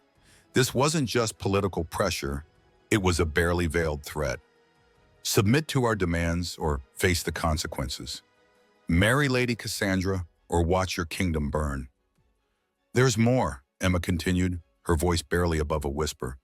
The messenger brought letters from other houses, Stark, Tyrell, Lannister, all expressing concern about the king's judgment, all questioning his fitness to rule if he allows personal desires to override political necessities. Each revelation was another nail in the coffin of Lyra's hopes. The noble houses were coordinating their response, presenting a united front against any attempt to upset the established order. They weren't just opposing her marriage to Aldrich, they were questioning his right to rule if he chose love over duty. "What will you do, my lady?" Emma asked, her young face creased with worry. The question hung in the air between them, weighted with impossible choices. Lyra could run, could disappear into the night before the crisis reached its peak. It would be the safe choice, the one that would protect both herself and Aldrich from the political storm gathering around them. Or she could stay and fight. But as she sat there in her magnificent chamber, staring at the emerald ring that caught the firelight like captured starlight, Lyra realized there was a third option. One that no one had considered because it required a kind of sacrifice that few would be willing to make. "I'm going to save him," she told Emma firmly. "All of them, even if it costs me everything." The next morning brought chaos to the castle. Lord Ashworth had indeed arrived with his military escort, his beautiful daughter, and demands for immediate satisfaction. The great hall buzzed with tension as courtiers gathered to witness what everyone knew would be a defining moment in the kingdom's history. Lyra dressed with particular care, choosing a gown of deep burgundy silk that Queen Mother Isabel had commissioned for her. The color was rich and regal, the cut elegant but not ostentatious. If this was to be her final performance on the stage of court politics, she would play her part with dignity. As she made her way through the castle corridors, she noticed the way servants stepped aside and bowed, their expressions reflecting a mixture of respect and sympathy. Word of her engagement had spread through the household with remarkable speed, and she could see in their faces the knowledge that they were witnessing the end of a fairy tale that had been too beautiful to last. The great hall had been transformed for the occasion. Every torch blazed in its sconce, turning the vast space into a theater of light and shadow. The throne sat at the far end like a seat of judgment, while courtiers lined the walls in their finest clothing, their faces reflecting hungry anticipation for the drama to come. King Aldrich was already seated when she arrived, and the sight of him took her breath away. He wore the full regalia of his office, crown, ceremonial sword, robes of state that transformed him from the man she loved into the embodiment of royal authority. But when their eyes met across the crowded hall, she saw the uncertainty there, the fear that he was about to lose everything that mattered to him. Near the front of the assembly stood the players in this political drama. Lord Blackwood looked grimly satisfied, as if events were finally proceeding according to his plans. Beside him, Queen Mother Isabel watched the proceedings with calculating eyes, her expression giving nothing away. And at the center of it all stood Lord Ashworth. Tall, imposing, radiating the confidence of a man who held all the cards, with his daughter, Lady Cassandra, at his side like a weapon disguised as a flower. "Your Majesty," Lord Ashworth called out as the hall fell silent, his voice carrying easily through the vast space. "I come seeking justice for the dishonor done to my house." The formal accusation sent a ripple of tension through the crowd. Aldrich's expression remained carefully neutral, but Lyra could see the tightness around his eyes that spoke of barely controlled anger. "Lord Ashworth," the king replied, his voice carrying the cold authority of absolute monarchy, "you speak of dishonor, yet I am not aware of any wrong done to you or yours." "Are you not?" Lord Ashworth's tone sharpened with righteous indignation. "Then perhaps your Majesty has forgotten the negotiations conducted by your own chancellor regarding a marriage alliance between my daughter and your throne, the agreements reached, the terms settled, the contracts all but signed." The accusation hung in the air like a challenge, and Lyra saw several courtiers lean forward with interest. This was exactly the kind of political theater they lived for, powerful men clashing over matters of honor and obligation. "Lord Blackwood," Aldrich said, without taking his eyes from Lord Ashworth, "did I authorize you to make binding agreements regarding my marriage?" The Chancellor's pause was barely perceptible, but in that moment of hesitation, Lyra saw the truth of the trap that had been laid. "Your Majesty, the discussions were extensive and detailed. While perhaps not formally ratified, they created reasonable expectations." "Expectations are not contracts," Aldrich interrupted sharply. I made no binding commitments to anyone. And yet you have allowed distractions to influence your judgment, Lord Ashworth replied, his gaze shifting meaningfully to Lyra. The entire kingdom whispers of your infatuation with a former slave, your majesty. They say you have been bewitched, that your judgment has been compromised by unseemly attachments. The insult was delivered with surgical precision, calculated to wound while maintaining the fiction of respectful concern. Around the hall, Lyra felt a shift in attention, the way eyes began to seek her out among the gathered nobility. Some faces showed curiosity, others hostility, but all were hungry for her response. You speak carelessly, Lord Ashworth. Aldrich's voice had gone dangerously quiet, the tone that court veterans knew preceded royal fury. I suggest you choose your next words with greater care. I speak as a loyal subject concerned for his king's welfare. Lord Ashworth replied smoothly, clearly prepared for this response. Surely your majesty cannot deny that your association with this woman has become a source of scandal, that it undermines the dignity of the crown and provides ammunition for your enemies? Each word hit its target with devastating accuracy, because however much Lyra might wish otherwise, Lord Ashworth was right. Her presence had become a political liability, a weakness that enemies could exploit. Every day she remained at court, she gave them more ammunition to use against Aldrich. Furthermore, Lord Ashworth pressed his advantage, there is the question of fitness. What experience does this woman have in matters of statecraft? What allies can she bring to strengthen the crown? What assurance do we have that she can fulfill the most basic duty of a queen, providing heirs to secure the succession? The final question struck like a dagger to the heart, despite everything Lyra had learned about the falseness of her supposed barrenness. Because even if she could bear children, her common birth would always be questioned, her abilities always doubted, her motives always suspect. My daughter, on the other hand, Lord Ashworth continued, placing a protective hand on Lady Cassandra's shoulder, has been trained from birth for the role of queen. She speaks 5 languages, has studied with the finest tutors in the realm, understands the delicate art of diplomacy and alliance building. She is everything a royal bride should be. Lady Cassandra herself had remained silent through her father's speech, but now she stepped forward with fluid grace, her violet eyes finding Aldrich's with calculated vulnerability. Your Majesty, she said, her voice clear and sweet as crystal bells, I would not presume to speak for your heart, but I would ask you to consider what is best for the kingdom we both serve. Personal happiness is a luxury that kings cannot always afford. The argument was beautifully delivered and logically unassailable. A good king put his people before his personal desires. A wise ruler chose political stability over romantic satisfaction. Everything about Lady Cassandra's presentation was designed to make Aldrich's potential refusal seem selfish and short-sighted. Lyra felt the moment slipping away, saw the trap closing around both of them with inexorable precision. The court was watching, waiting to see whether their king would prove himself weak or strong, whether he would choose his heart or his crown. She could end it all with a single word, could step forward and release Aldrich from any obligation to her. It would save him from having to choose, would preserve his dignity and political position. All she had to do was sacrifice her own happiness for his greater good. But as she looked around the hall at the expectant faces, at the political predators waiting to feast on whatever decision was made, Lyra felt something shift inside her. A clarity that came not from fear or duty, but from a deep understanding of what this moment really represented. This wasn't just about her and Aldrich.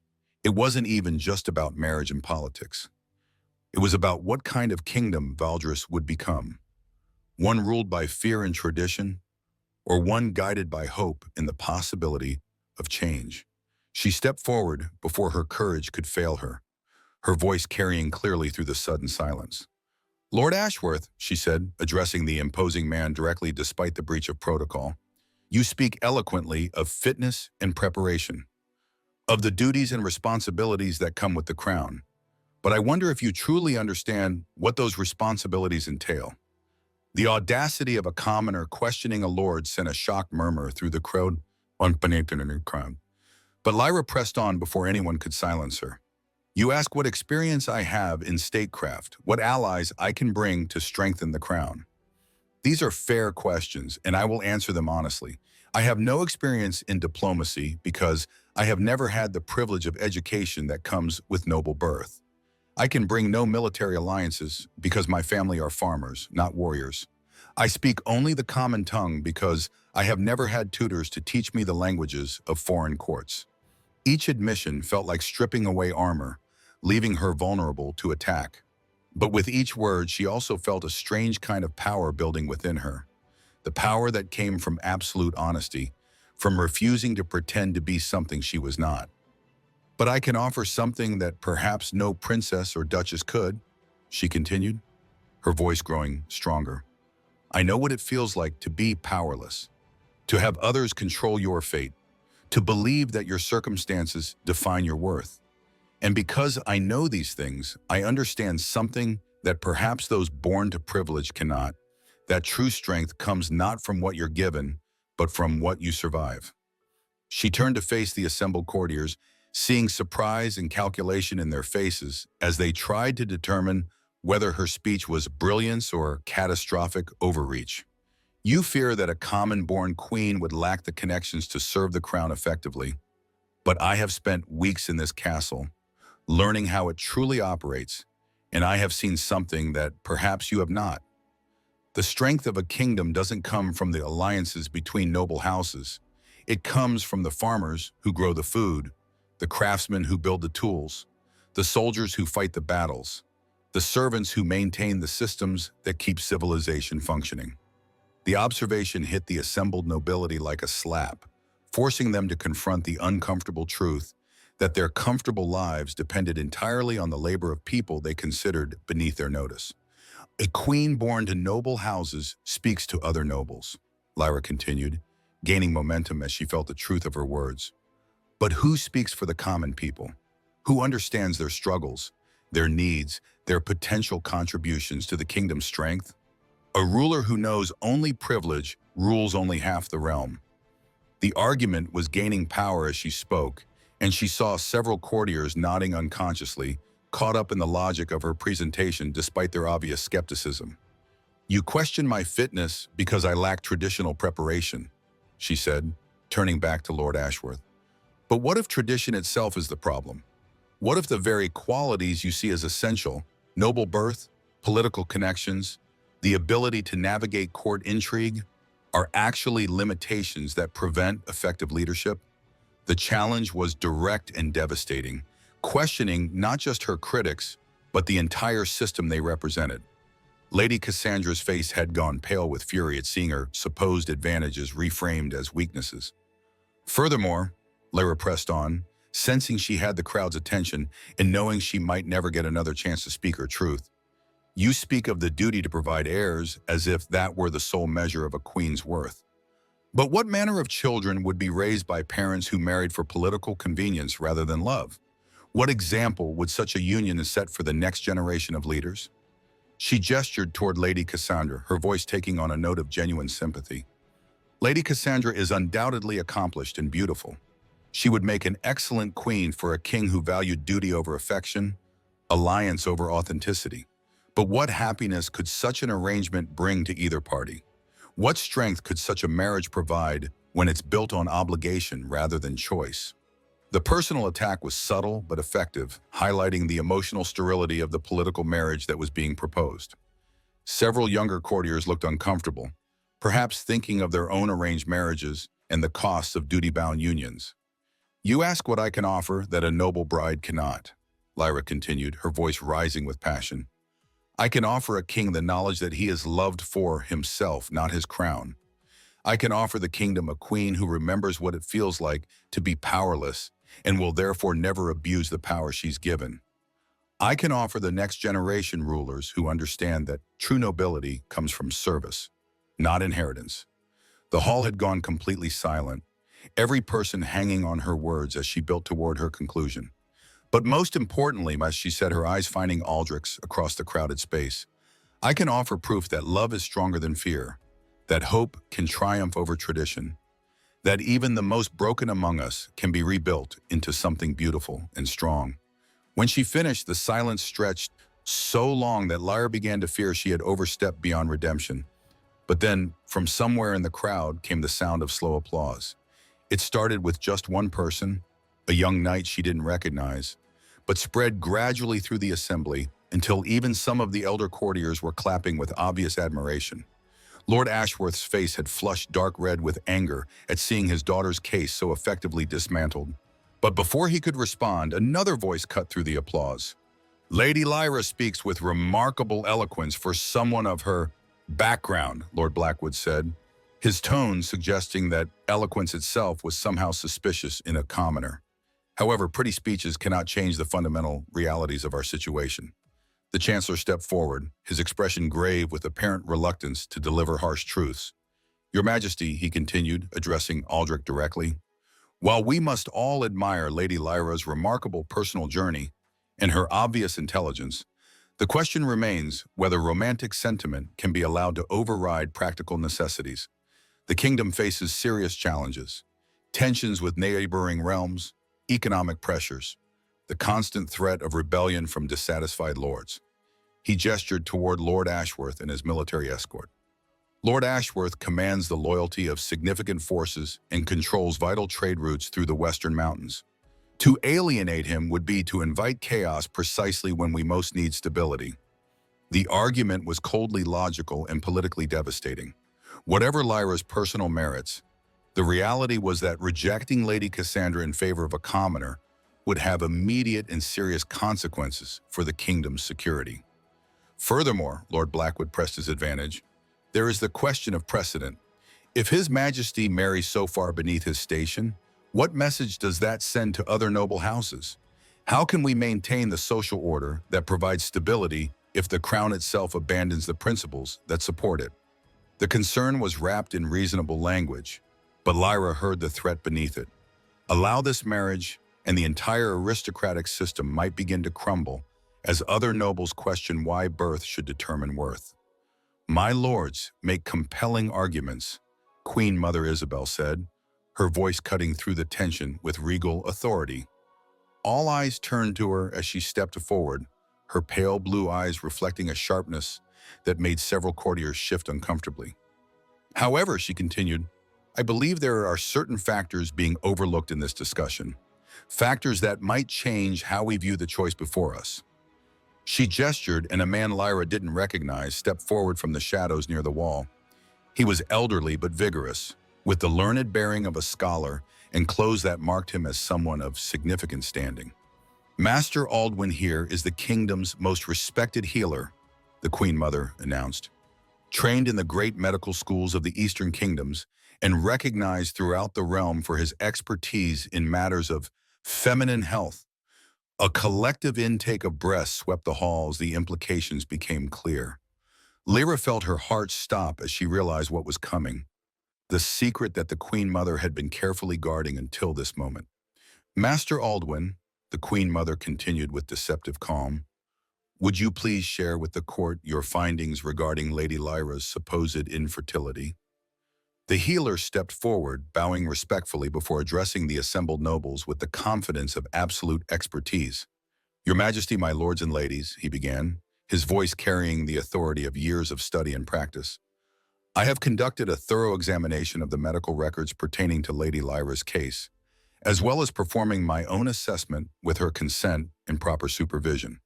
He paused, letting the tension build before delivering his verdict.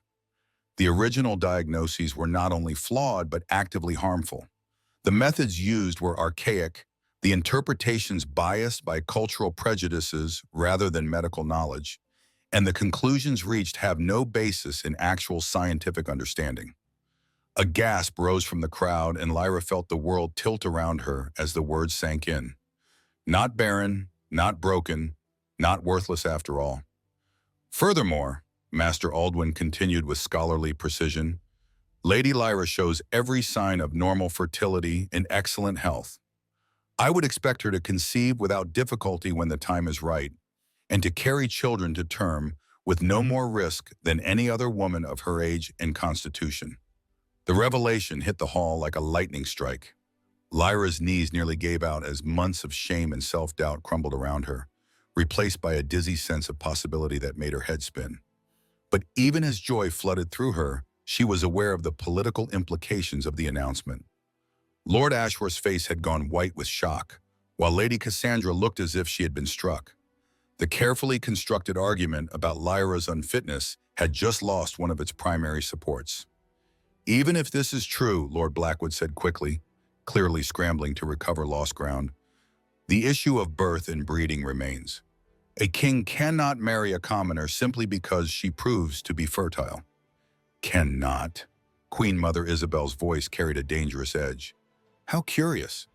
I seem to recall that King Edmund the Just married a blacksmith's daughter, and that union produced one of the strongest royal lines in our kingdom's history. Are you suggesting that precedent no longer applies?" The reminder of royal history effectively demolished the argument about common birth, but Lord Ashworth wasn't finished fighting. "Your Majesty," he said, his voice tight with barely controlled rage, "blood may be blood, but this woman was bought and sold like livestock mere weeks ago. What manner of queen could such a creature possibly make? How could the crown maintain dignity with someone who has been publicly degraded in such fashion?" The cruel words sent a wave of shame through Lyra, but also something else, a burning anger at the deliberate cruelty of using her trauma against her. She had been a victim of circumstances beyond her control, yet these men were twisting her suffering into evidence of her unworthiness. "Lord Ashworth," she said, stepping forward before anyone could stop her, "you speak truly. I was sold like livestock. But tell me, does the buyer or the sold bear greater responsibility for the transaction?" The question caught him off guard, and she pressed her advantage before he could recover. "His Majesty purchased me, yes, but he purchased me to set me free, to give me choices I had never been offered before. He saw worth where others saw only shame. If this makes him unfit to rule, then perhaps we need a different definition of fitness." She turned to address the hall at large, her voice carrying with growing confidence. "You want to know what manner of queen I would make? I would make the kind who remembers what it feels like to be powerless, and therefore never abuses the power she's given. I would make the kind who understands that the crown exists to serve the people, not the other way around. I would make the kind who knows that true nobility comes from one's actions, not one's bloodline." The speech was having an effect. She could see it in the faces around her, the way some of the younger nobles were nodding, the way even some of the servants were straightening with pride. But she also saw the calculation in Lord Ashworth's eyes, the way he was preparing his next attack. "Pretty words," he said dismissively, "but words cannot change the fundamental reality of your situation. You are a commoner who has somehow bewitched our king into forgetting his duty. You offer nothing to this kingdom except disruption and scandal."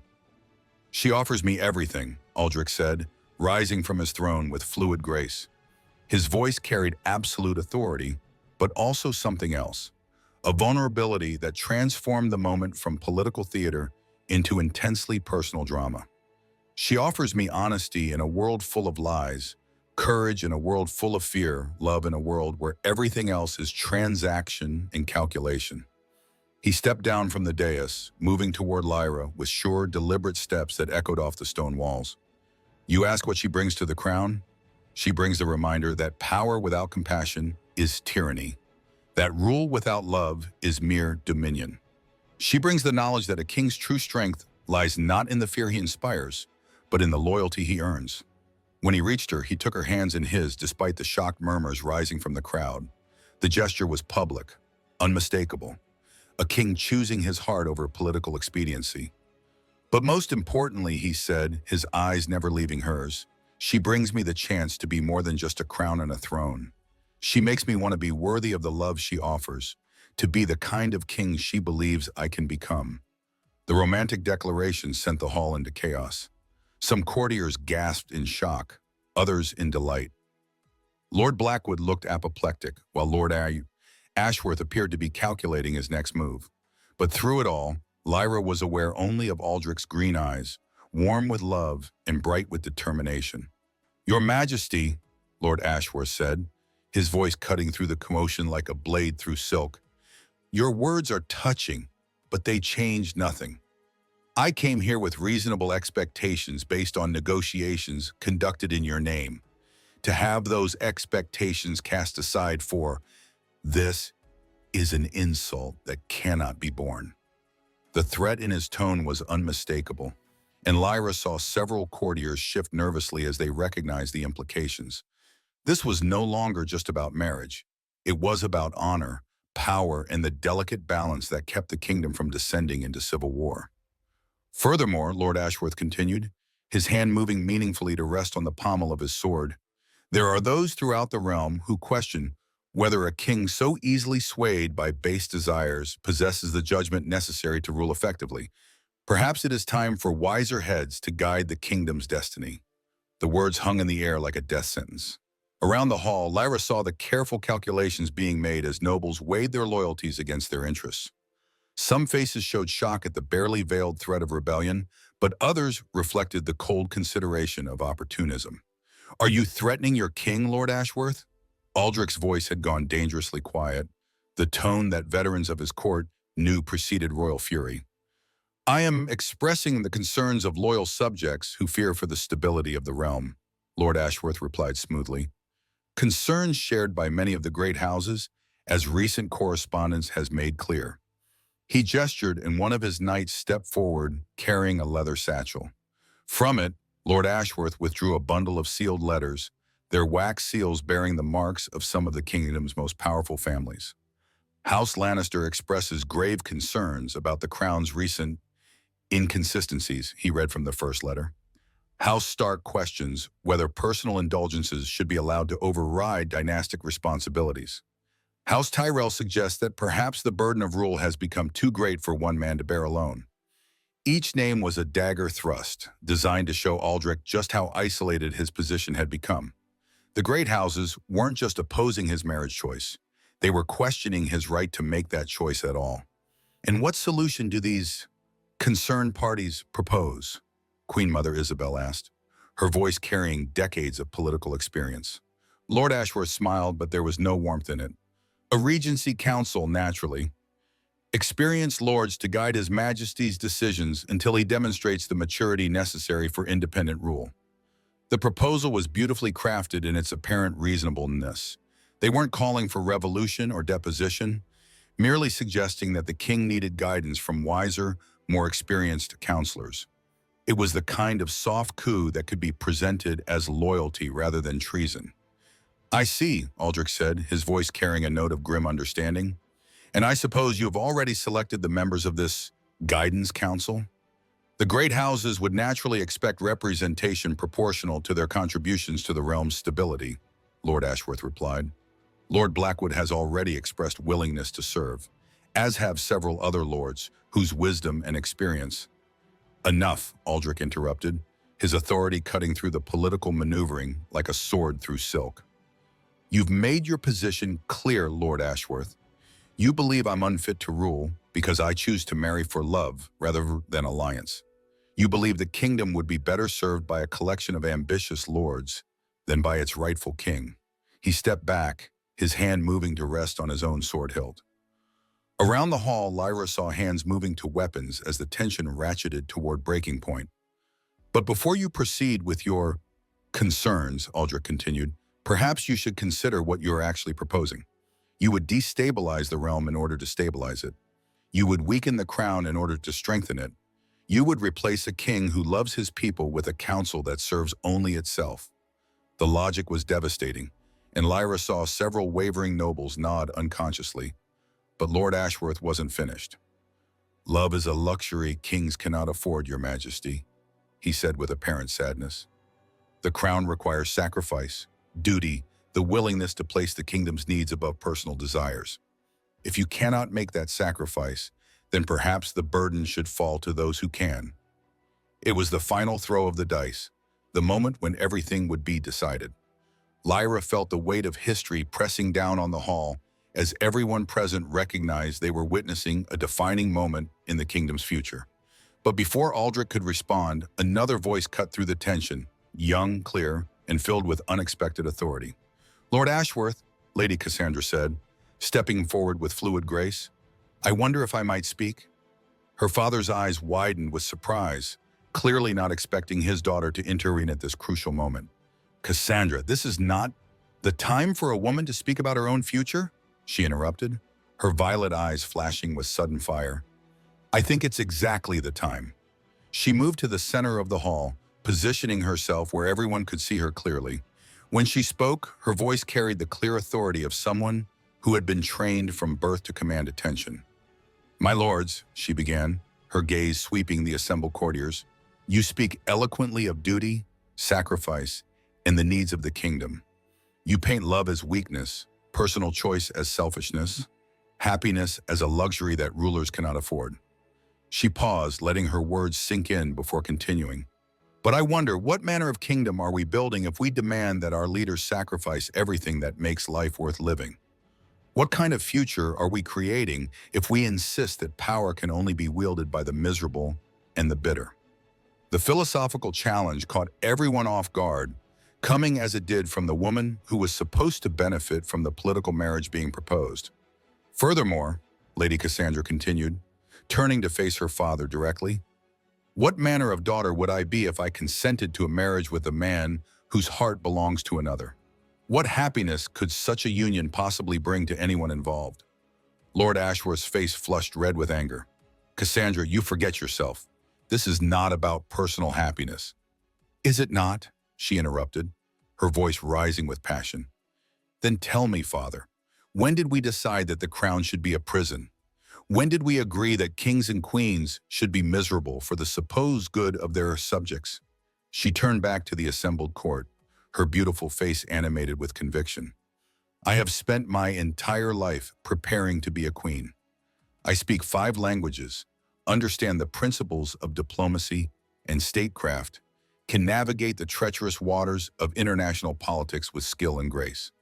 I would make an excellent queen for a king who valued a duty over love, alliance over authenticity." The admission sent a ripple of shock through the crowd. Lady Cassandra was supposed to be fighting for the marriage, not undermining her own case. "But I have also spent my life watching my parents' marriage, a perfect political alliance that has brought them nothing but mutual resentment and careful indifference. I have seen how duty without love curdles into bitterness, how obligation without affection breeds contempt." Her voice softened, taking on a note of genuine vulnerability. "I want more than that, not just for myself, but for the kingdom I would serve. I want rulers who remember what it feels like to be human, who understand that true strength comes from love rather than fear, who lead by inspiration rather than intimidation." She moved toward Lyra, her expression shifting from political calculation to something approaching genuine warmth. "Lady Lyra," she said, "you have shown remarkable courage in rising above circumstances that would have destroyed a lesser person. Your story is one of redemption and transformation, of discovering worth where others saw only failure. The kingdom needs leaders who understand that journey, who know what it means to be broken and rebuilt." The unexpected support left Lyra speechless with surprise.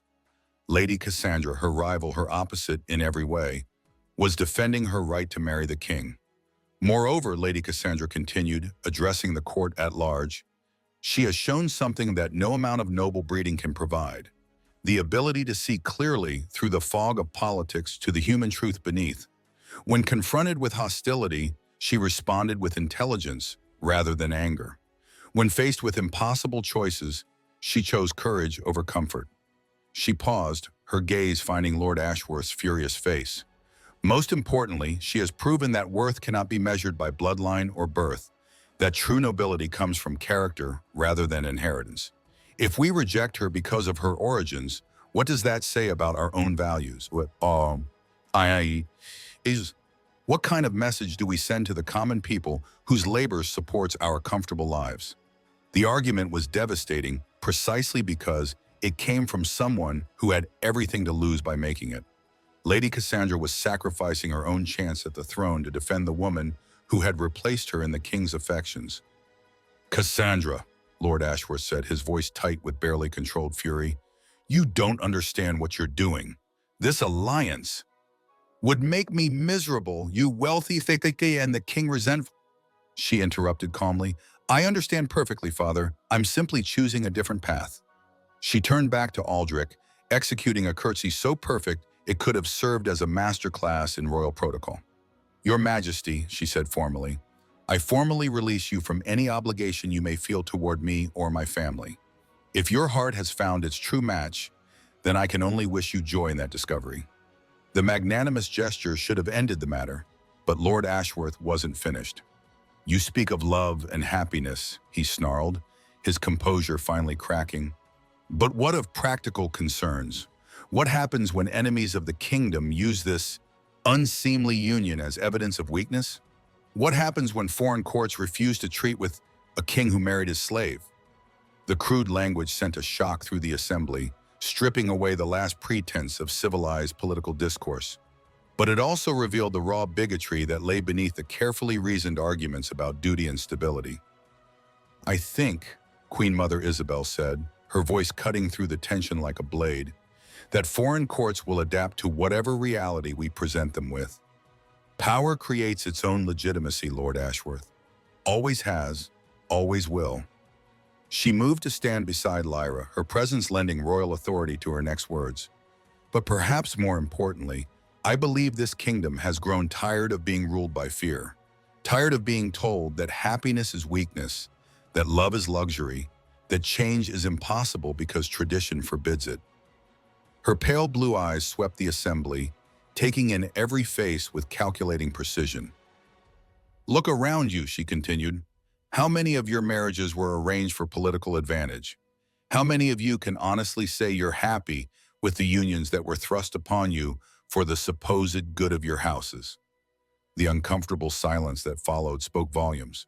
Among the nobility, love matches were rare luxury that most could never afford. And look what those loveless marriages have produced, the Queen Mother pressed on ruthlessly. Bitter spouses, resentful children, families held together by duty rather than affection. Is this really the model we want to perpetuate? Is this the future we want for our next generation of leaders? The philosophical challenge was hitting its mark. Lyra could see it in the faces around her, their charm, the recognition that the system they were defending had failed to produce happiness for almost anyone involved. Moreover, the Queen Mother continued, there is the question of precedent. If we allow political calculation to override royal prerogative in this matter, what message does that send? That kings rule only at the sufferance of their nobles? That the crown exists to serve aristocratic interests rather than the kingdom as a whole? The concern struck at the heart of royal authority itself. If Aldrich could be forced to abandon his chosen bride, what other decisions might be subject to noble interference? Your Majesty, Lord Blackwood interjected desperately, surely the welfare of the realm must take precedence over personal preferences? The crown has responsibilities. Yes, Aldrich said, finally speaking after listening to the debate swirl around him. It does. He moved to the center of the hall, his presence commanding immediate attention from every person present. The crown has the responsibility to lead by example, he said, his voice carrying absolute authority. To show the kingdom what courage looks like, what integrity means, what it truly costs to build a better future. He gestured toward Lord Ashworth and his supporters. You ask me to sacrifice my happiness for political convenience. You ask me to marry a woman I don't love in order to secure alliances with men who threaten rebellion if I don't comply. You ask me to rule through fear rather than inspiration, through calculation rather than conviction. His green eyes found Lyra's across the crowded space, and she saw everything she had ever dreamed of reflected there. Love, determination, and the absolute certainty that they belonged together. I refuse, he said simply, and those two words changed everything. The declaration sent the hall into chaos. Some courtiers erupted in cheers, others in shocked gasps. Lord Ashworth's hand went to his sword, while his supporters began to cluster around him with obvious hostile intent. You are making a grave mistake, Your Majesty, Lord Blackwood said, his voice tight with frustrated rage. One that will cost you dearly. Perhaps, Aldrich agreed calmly, but it will be my mistake to make. That's what it means to be king, to bear the consequences of your own choices rather than hiding behind the decisions of others. He held out his hand to Lyra, palm up, offering her the choice to stand beside him despite everything they would face together. "Lady Lyra," he said formally, his voice carrying to every corner of the hall, "will you do me the honor of becoming my wife? Will you help me show this kingdom that love is stronger than fear, that hope can triumph over tradition, that even the most broken among us can be rebuilt into something beautiful and strong?" The proposal, public, formal, undeniable, was everything she had ever dreamed of and everything that terrified her most. Around them, she could feel the weight of history pressing down, the knowledge that their answer would reshape the kingdom's future in ways neither of them could fully predict. But as she looked into Aldrich's eyes, Lyra felt the same certainty that had carried her through every challenge since that first day in the marketplace. This was right. This was worth fighting for. This was love in its truest, most powerful form. "Yes," she said, her voice strong and clear despite the magnitude of the moment. "Yes, I will marry you. I will stand beside you and face whatever comes, because some things are worth any price." The acceptance sent half the hall into rapturous applause, while the other half stood in stunned silence. Lord Ashworth's face had gone white with fury, and Lyra saw him signal to his knights with barely concealed rage. "This is not over," he snarled, his hand now openly resting on his sword hilt. "The kingdom will not stand for this insult. There will be consequences. The only consequence," a new voice interrupted from the back of the hall, "will be for those who threaten their rightful king." Every head turned toward the speaker, and Lyra gasped as she recognized the weathered face of Sir Marcus Donnell, the grizzled captain who had first unlocked her chains. But he wasn't alone. Behind him stood what appeared to be half the castle guard, all armed and armored, all wearing expressions of grim determination. "Sir Marcus," Aldrich said, his voice reflecting relief and gratitude, "I wasn't expecting—" "Your Majesty," the old knight interrupted respectfully, "the household guard swears loyalty to the crown, not to ambitious lords who threaten their betters. We stand ready to defend your right to rule as you see fit." The show of force was decisive. Lord Ashworth might have brought 50 knights, but they were outnumbered and surrounded by men who knew the castle's defenses intimately. His rebellion was over before it could truly begin. "Furthermore," Sir Marcus continued, "ravens have been arriving all morning from lords throughout the realm. It seems news of Lady Lyra's remarkable speech has spread quickly, and many noble houses are eager to express their support for their king's choice." He gestured, and a younger knight stepped forward, carrying a bundle of messages. "Lord Stark writes that he would be honored to attend the royal wedding," Sir Marcus read from the first letter. "House Arryn sends congratulations and offers to host the royal couple for their honeymoon tour. Lord Tully requests the privilege of providing flowers for the ceremony." Each message was another nail in Lord Ashworth's political coffin. The support that he had claimed to command was evaporating as nobles chose the winning side. "It seems," Queen Mother Isabel observed with satisfaction, "that the kingdom is more ready for change than some have assumed." Lord Ashworth stood in the center of the hall, his political rebellion collapsing around him with stunning speed. His face cycled through emotions: fury, disbelief, calculation, before settling into the hard mask of a man who had lost everything but refused to admit defeat. "This is not finished," he said finally, his voice carrying across the suddenly quiet hall. "Mark my words, this union will bring nothing but chaos and destruction. The kingdom will rue this day." With that final threat, he turned on his heel and strode from the hall, his remaining supporters trailing after him like the remnants of a defeated army. Lady Cassandra remained behind for a moment, offering Lyra a small, genuine smile before following her father with obvious reluctance. As the great doors closed behind them, the hall erupted in celebration. Courtiers who had been silent during the confrontation now pressed forward to offer congratulations, their earlier doubts forgotten in their eagerness to align themselves with the victorious side. But Lyra was aware of none of it. She had eyes only for Aldrich as he moved toward her through the crowd, his face radiant with joy and relief. When he reached her, he took her hands in his, raising them to his lips, to press gentle kisses to her knuckles. "No regrets?" he asked quietly, his voice barely audible over the celebration around them. "Only one," she replied, smiling up at him with tears of happiness streaming down her cheeks. What's that? That it took us so long to get here. The kiss that followed was witnessed by half the kingdom's nobility, sealing not just their engagement, but a fundamental shift in how love and power would be defined in Valdres. When they finally broke apart, the applause was deafening. But even as they celebrated, Lyra was aware of the challenges that lay ahead. Lord Ashworth's threats weren't empty.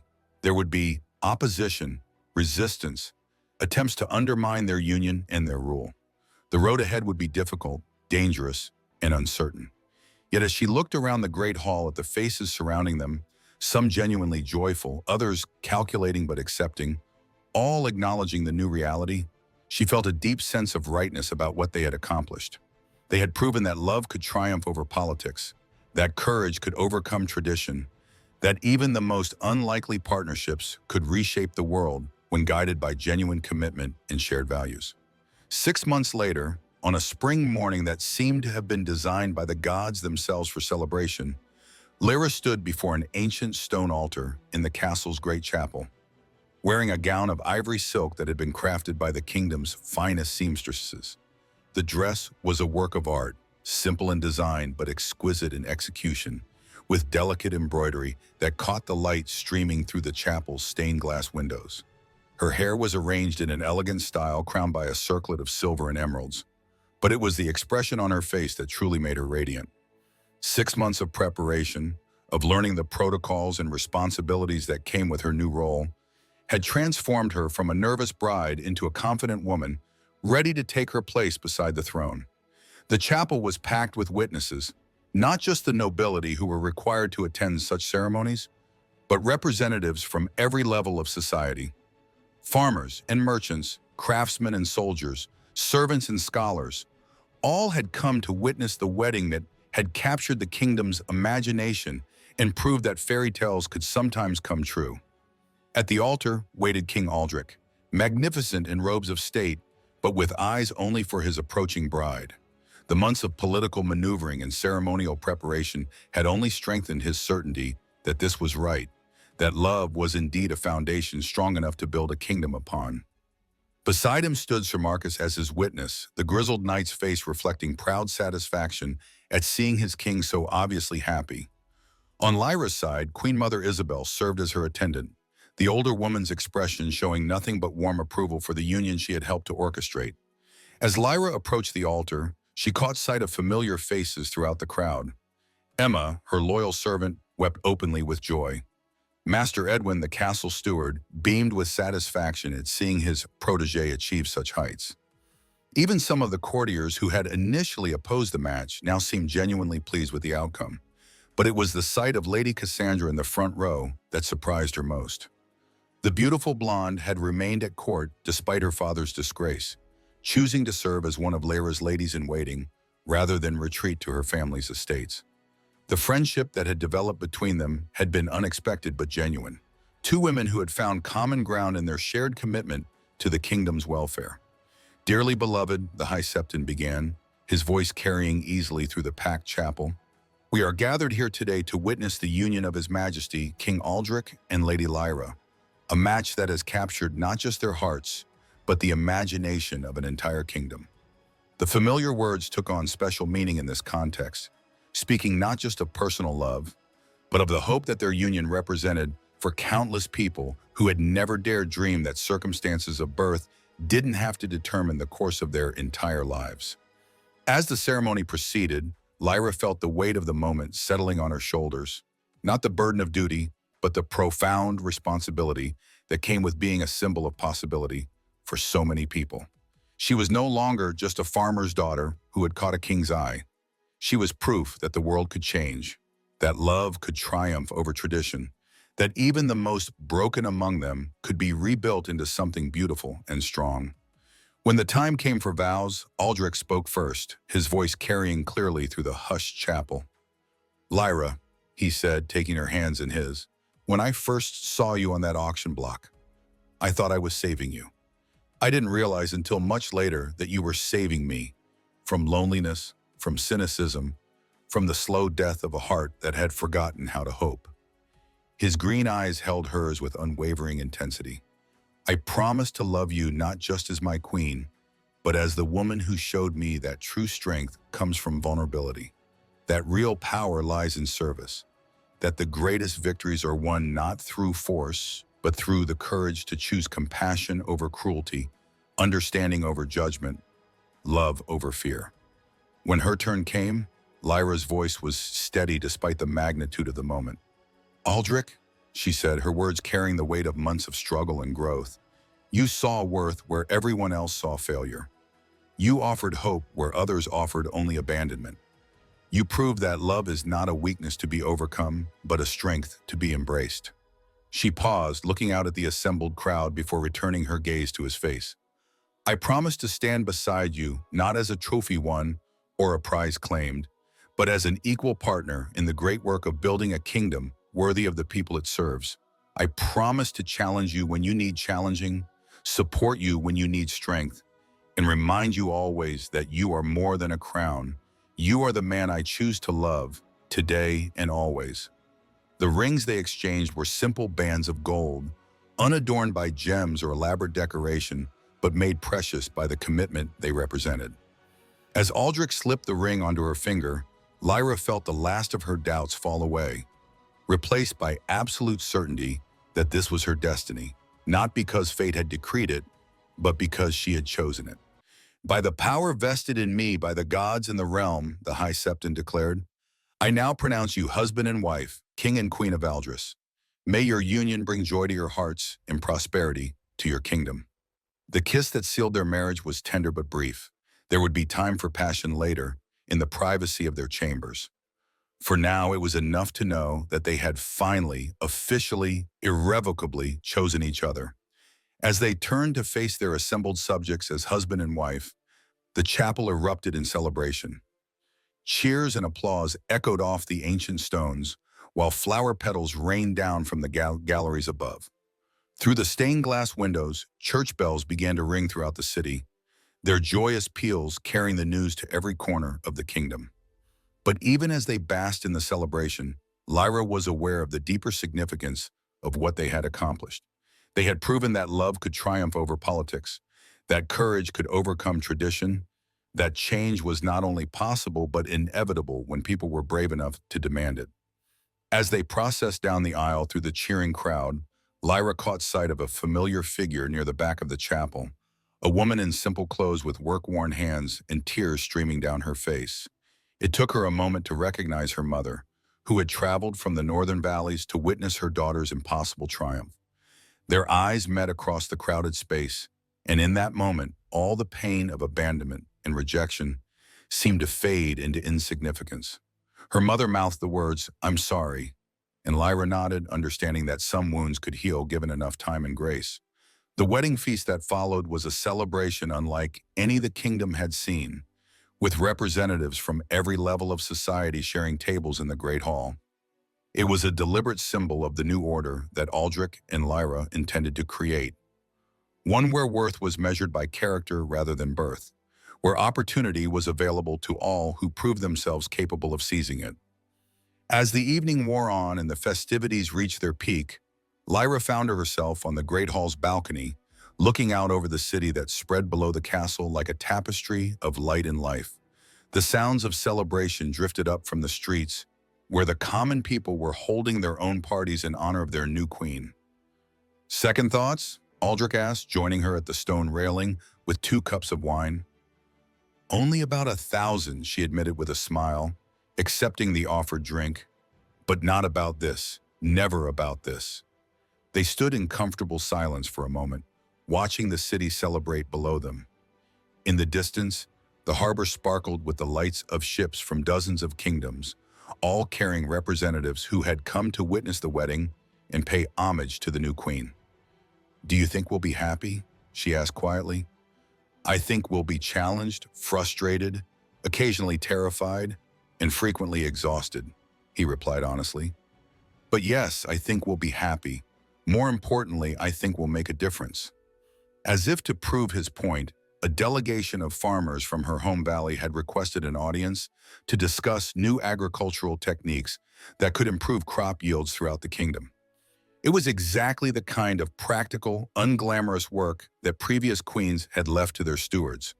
But Lyra was eager to tackle it personally.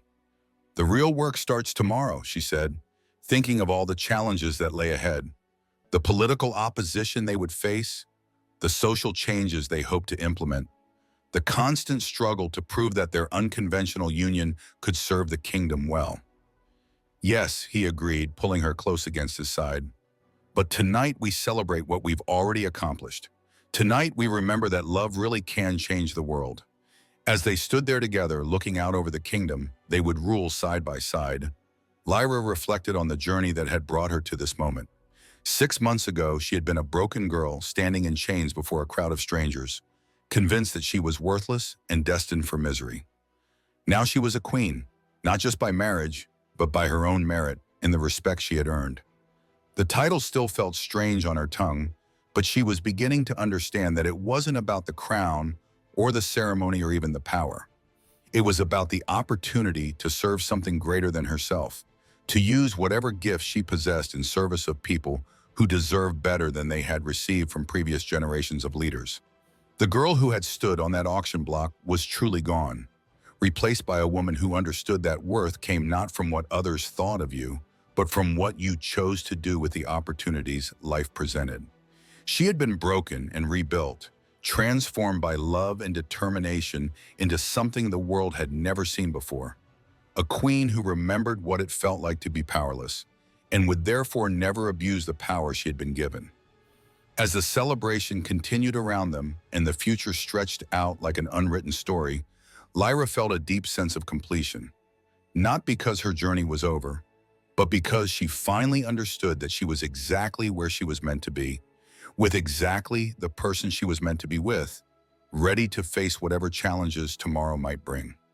The broken crown had been made whole at last, not through force or tradition, but through the transformative power of love freely chosen and bravely defended.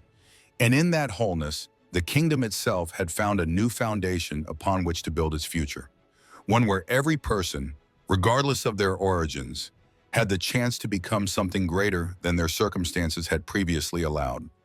It was, Lyra thought as Aldrich drew her close for another kiss, exactly the kind of fairy tale ending worth fighting for.